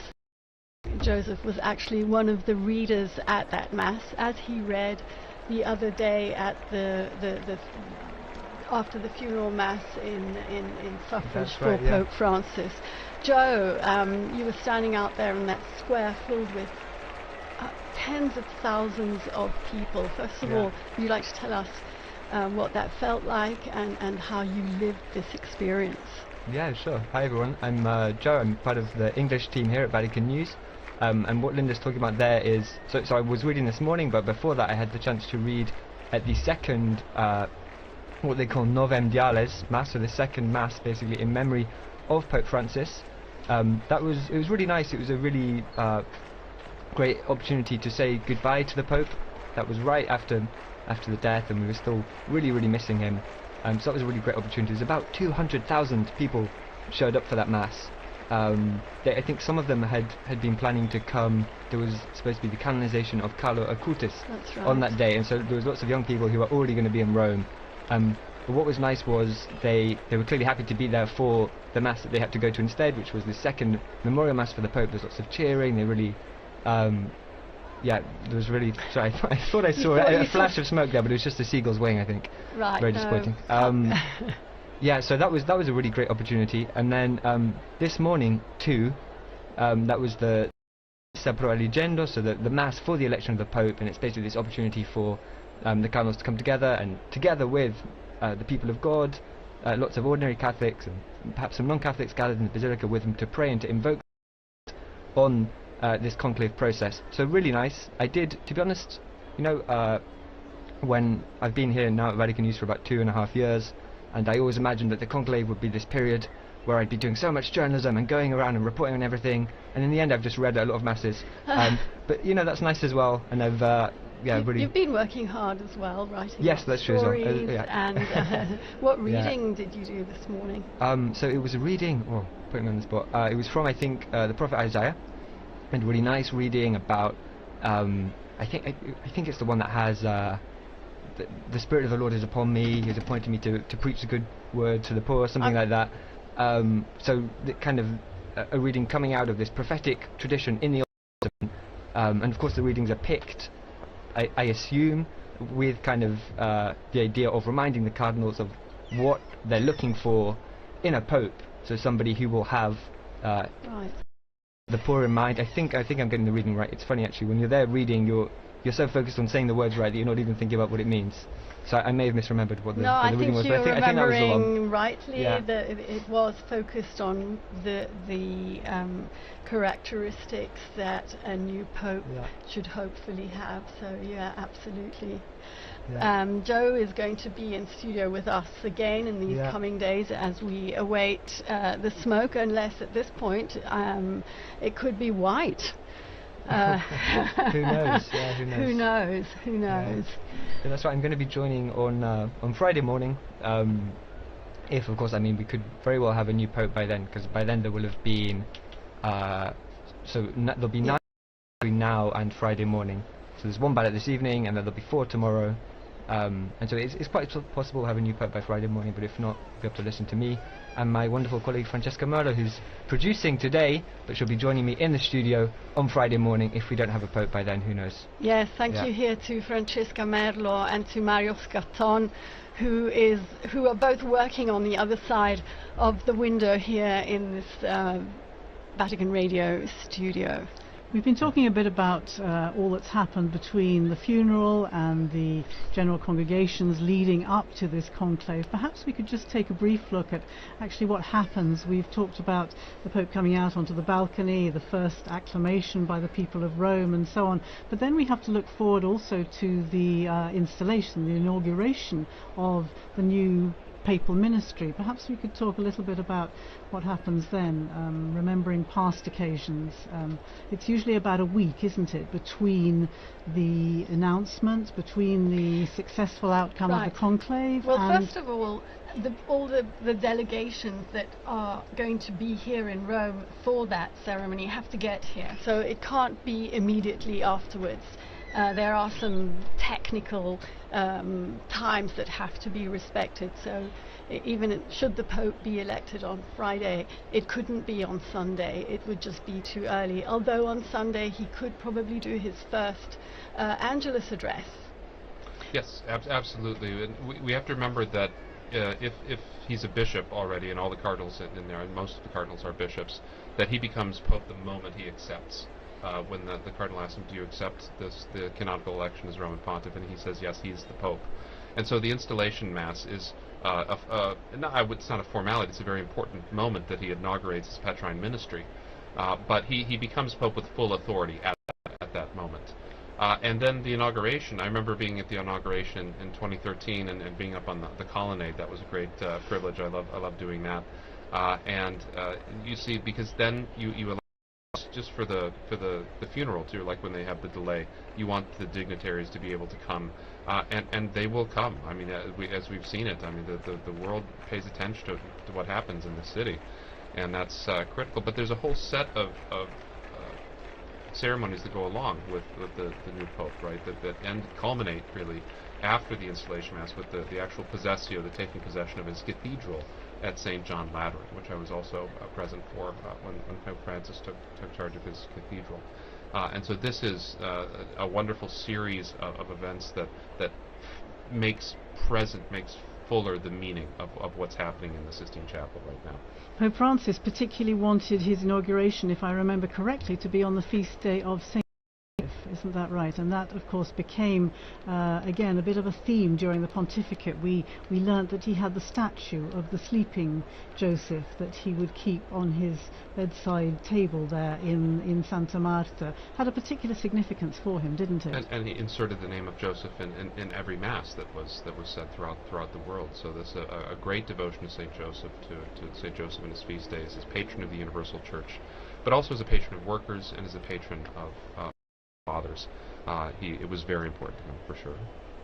The thing I remember particularly about the installation of Francis, of course, was that it was only 3 days apart from the Archbishop of Canterbury, and because I was covering ecumenical affairs, I wanted to be in both places, and fortunately, because there was that little time gap, it could have been on the same day, but actually in the end I was able to be here in Rome for the papal inaugural Mass, the papal installation, and then get to Canterbury as well for the Archbishop of Canterbury's taking the beginning of his ministry there in Canterbury Cathedral.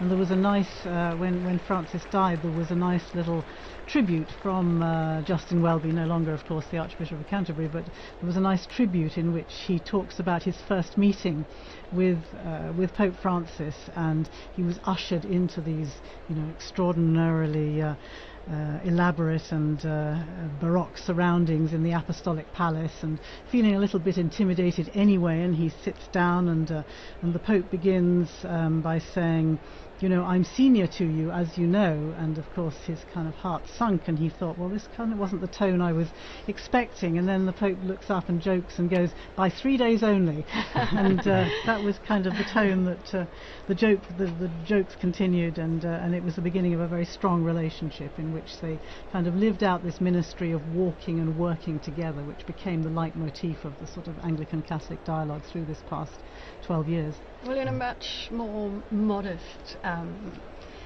register, we also learnt to know him and walk with him after that 13th of March, which we don't forget because we were here. We didn't know who Bergoglio was, and very slowly we began to understand him, he went to Lampedusa, as you mentioned, his very first journey abroad, after having said that he didn't really want to travel. It wasn't his thing, but he went to Lampedusa because that issue was so important for him. And being there, he realized, he told us afterwards, he realized how important it was for the people to feel his closeness and to feel he was going to them. And he ended up undertaking 48 apostolic journeys abroad, as well as many others within Italy. Joe was on his last apostolic journey abroad to Belgium. Yeah, penultimate, because the last one was to Corsica, exactly. But you went to Belgium. That's right. Yeah. So there was a very quick one to Corsica where he came back, and I think within the day, exactly. But before that, the longest kind of traditional papal journey, the last traditional papal journey was the one he did to Luxembourg and Belgium.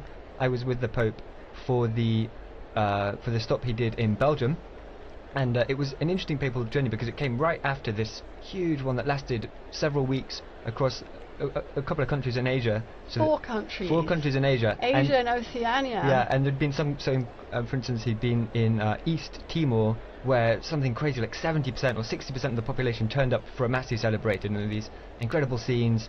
And I think it's the most Catholic country in the world, with the possible exception of Vatican City. No, I think it's more Catholic than Vatican City. Okay. That's what the Vatican officials quit. But okay. Right. And so he'd just come back from that, and then he came to Belgium, which is obviously a fair country. It's a country that's been really marked by the sexual abuse crisis, which is something that's happened in the church all over the world, but it was particularly bad in Belgium. And so it's a country where there's also, on a level, there's some also distrust, I think you can say, towards the church. And so it was a very interesting papal journey for that reason. The Pope did a couple of things. So he met with survivors of sexual abuse, and that was a closed-door meeting, so there were no journalists there. We don't know exactly what was said, but there were some interviews afterwards with some of the survivors who said that he really listened to them and they felt moved by that. And he also visited some universities. So Belgium is home to 2 famous Catholic universities. I'm going to butcher the pronunciation. One is, I think, Leuven, and one is Louvain. And one is Dutch-speaking or Flemish-speaking, the other one is French-speaking.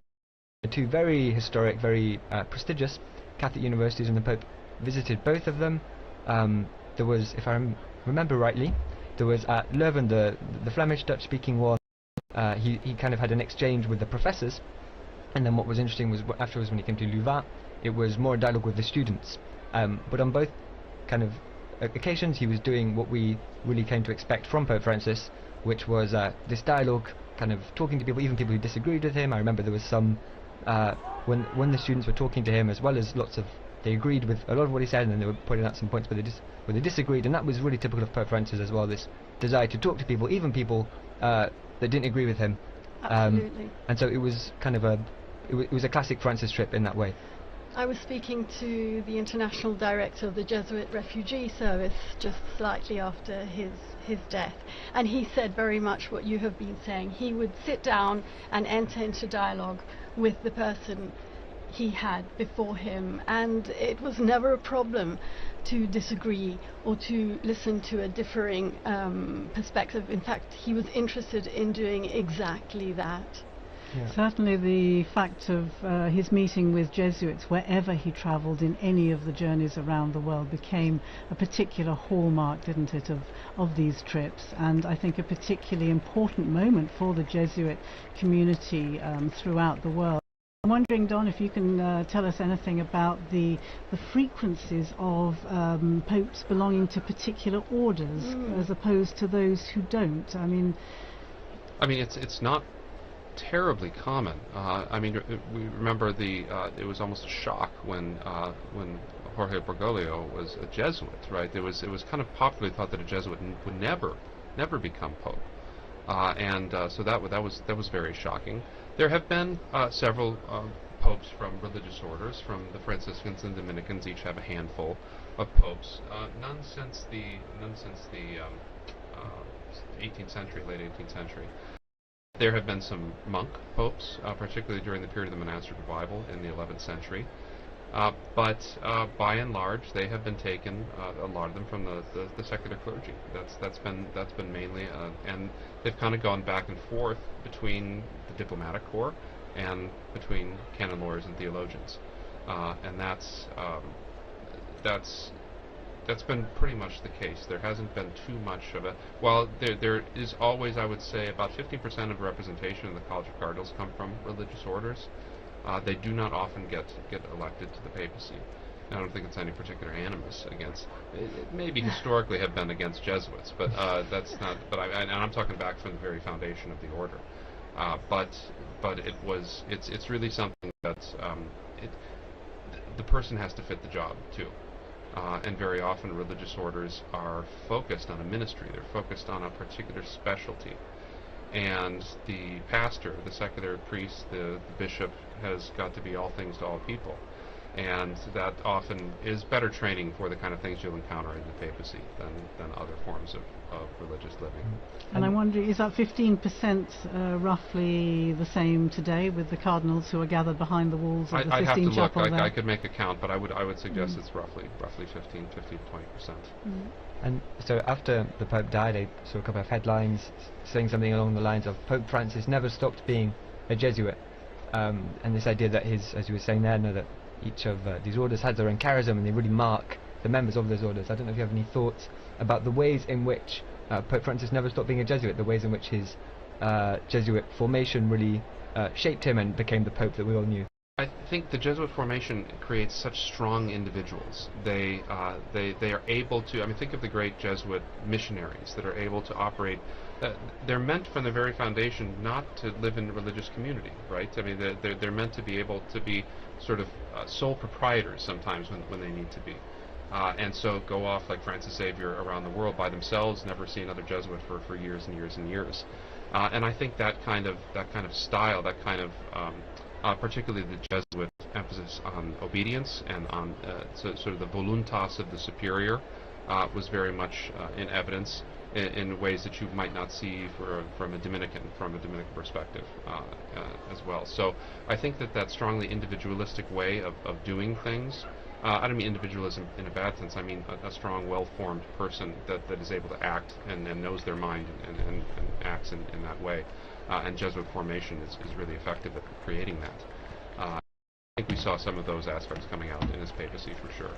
Would you say also the question of discernment, which is a particular feature of the spiritual exercises of the Jesuit mindset in some ways, and of course the discernment process is perhaps at the basis of this synodality, the synods on synodality and so on that Pope Francis has begun and as we know has set in place, set in motion through to another synod in 2028. I think that would perhaps be another feature of I think of so. the That's Jesuits. exactly right.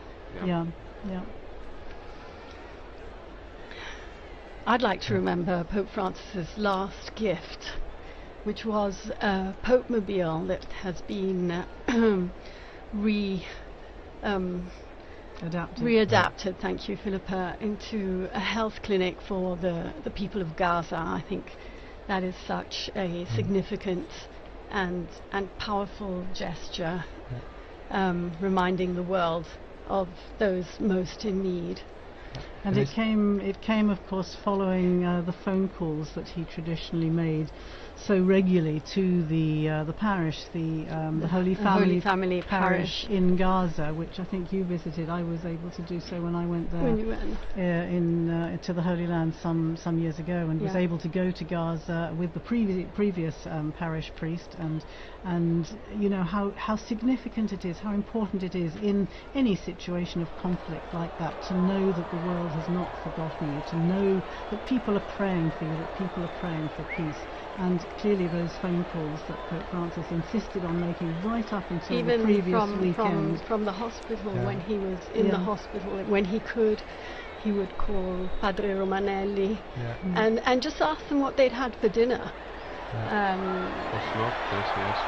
We do have smoke. We have coming out of that chimney, but it's definitely black. Definitely black smoke. It's 21 hours. It's 9 o'clock in the evening here in Rome. And that is, They took their time with it. They took their time. They had a good think. They listened to a meditation by the papal preacher, which probably took time as well. Definitely black smoke there, I would say. And I wonder what the reaction is to in the square below, to the crowds who are seeing that and knowing that there has been no decision, no successful outcome on this occasion. And now we have a shot of the square. I can see some cell phones flashing away there. Whether they'll be able to capture that black smoke billowing in the wind there out of the chimney and away across the rooftop of the Sistine Chapel and the rest of the Vatican museums, I'm not sure, but that's certainly black smoke. I wonder if we have some sound from the square there. Do we have squares? No, we don't. They tell us we don't. But we can see. Here we are.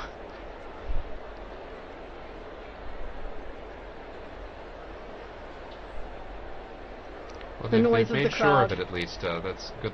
They've wow. got a good bit of it. Yes, a good crowd in the square. And you can see, of course, those giant screens set up so that even if you can't actually see from where you're standing, which it looks difficult to see from it now. It does. Yeah, and in fact, I remember that from past And as you were saying, it's dark. At nighttime, yes, it becomes difficult. Okay. Well, that is again. I never failed to be moved by the sight of our most beautiful city, the Bernini Colonnade, St. Peter's illuminated, that night sky. It could have rained today, but it didn't. It's also a blessing for many. Good weather for the rest of the week. So.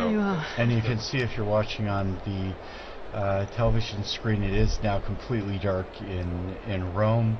The lights are on, the new illumination of the dome of St. Peter's. And the crowd, I think, is very relieved to see smoke, and very definite black smoke. I think there's no question from the very beginning. I want to say thanks to Joseph Tulloch for joining us there. He disappeared out of the studio. And thanks again to Joseph for relaying his experiences. And thanks to our team in studio. I can see people making their way people are moving swiftly out of the square. Definitely past dinner time here in Rome. But and I'll tell you, it's going to be tough to find a restaurant anywhere near St. Peter's this evening. But do keep following us here on Vatican Media, Vatican News. We'll start tomorrow again at 10:30. Is that right? Rome time. You are a guest tomorrow morning again, yes. And with Christopher Wells here in studio. So yes, 10:30 Rome time tomorrow morning for another marathon and commentary. We'll have Devin as well tomorrow in the anchor spot. Yes. He joined us with some great contributions from the square. So Devin, yes. And especially to our guests, Philippa Hitchin and Don Prudlow, for providing so much information and insight and your memories and reflections from the various pontificates. And being so game for such a long and live, wonderful. And thank you to Francesca Merlo for being our great producer. And I can see out there Kelsey Gussie, who is also working away behind the scenes, and Mario Scatton. Thank you, all of you. We can, they're signaling us from the... we are in fact going to finish up our broadcast now with the main event has occurred, as it were. So again, thanks to all those who participated in the evenings. Thanks to especially to our head of the English section, Linda Bordoni, who has done so much hard work to make all of this possible. And thank you, Christopher. And as we do close up our broadcast, I would like to thank all of our broadcast partners as well, including EWTN TV, Catholic Faith Network in America, Shalom World Television Network USA, Atmadarshan TV, Catholic TV, Mata TV India, and UCTV, Uganda Catholic Television. Also our radio partners, Luminous Radio and Radio Katipunan in the Philippines. Thanks to all of you. Please join us again tomorrow. Laudetur Jesus Christus.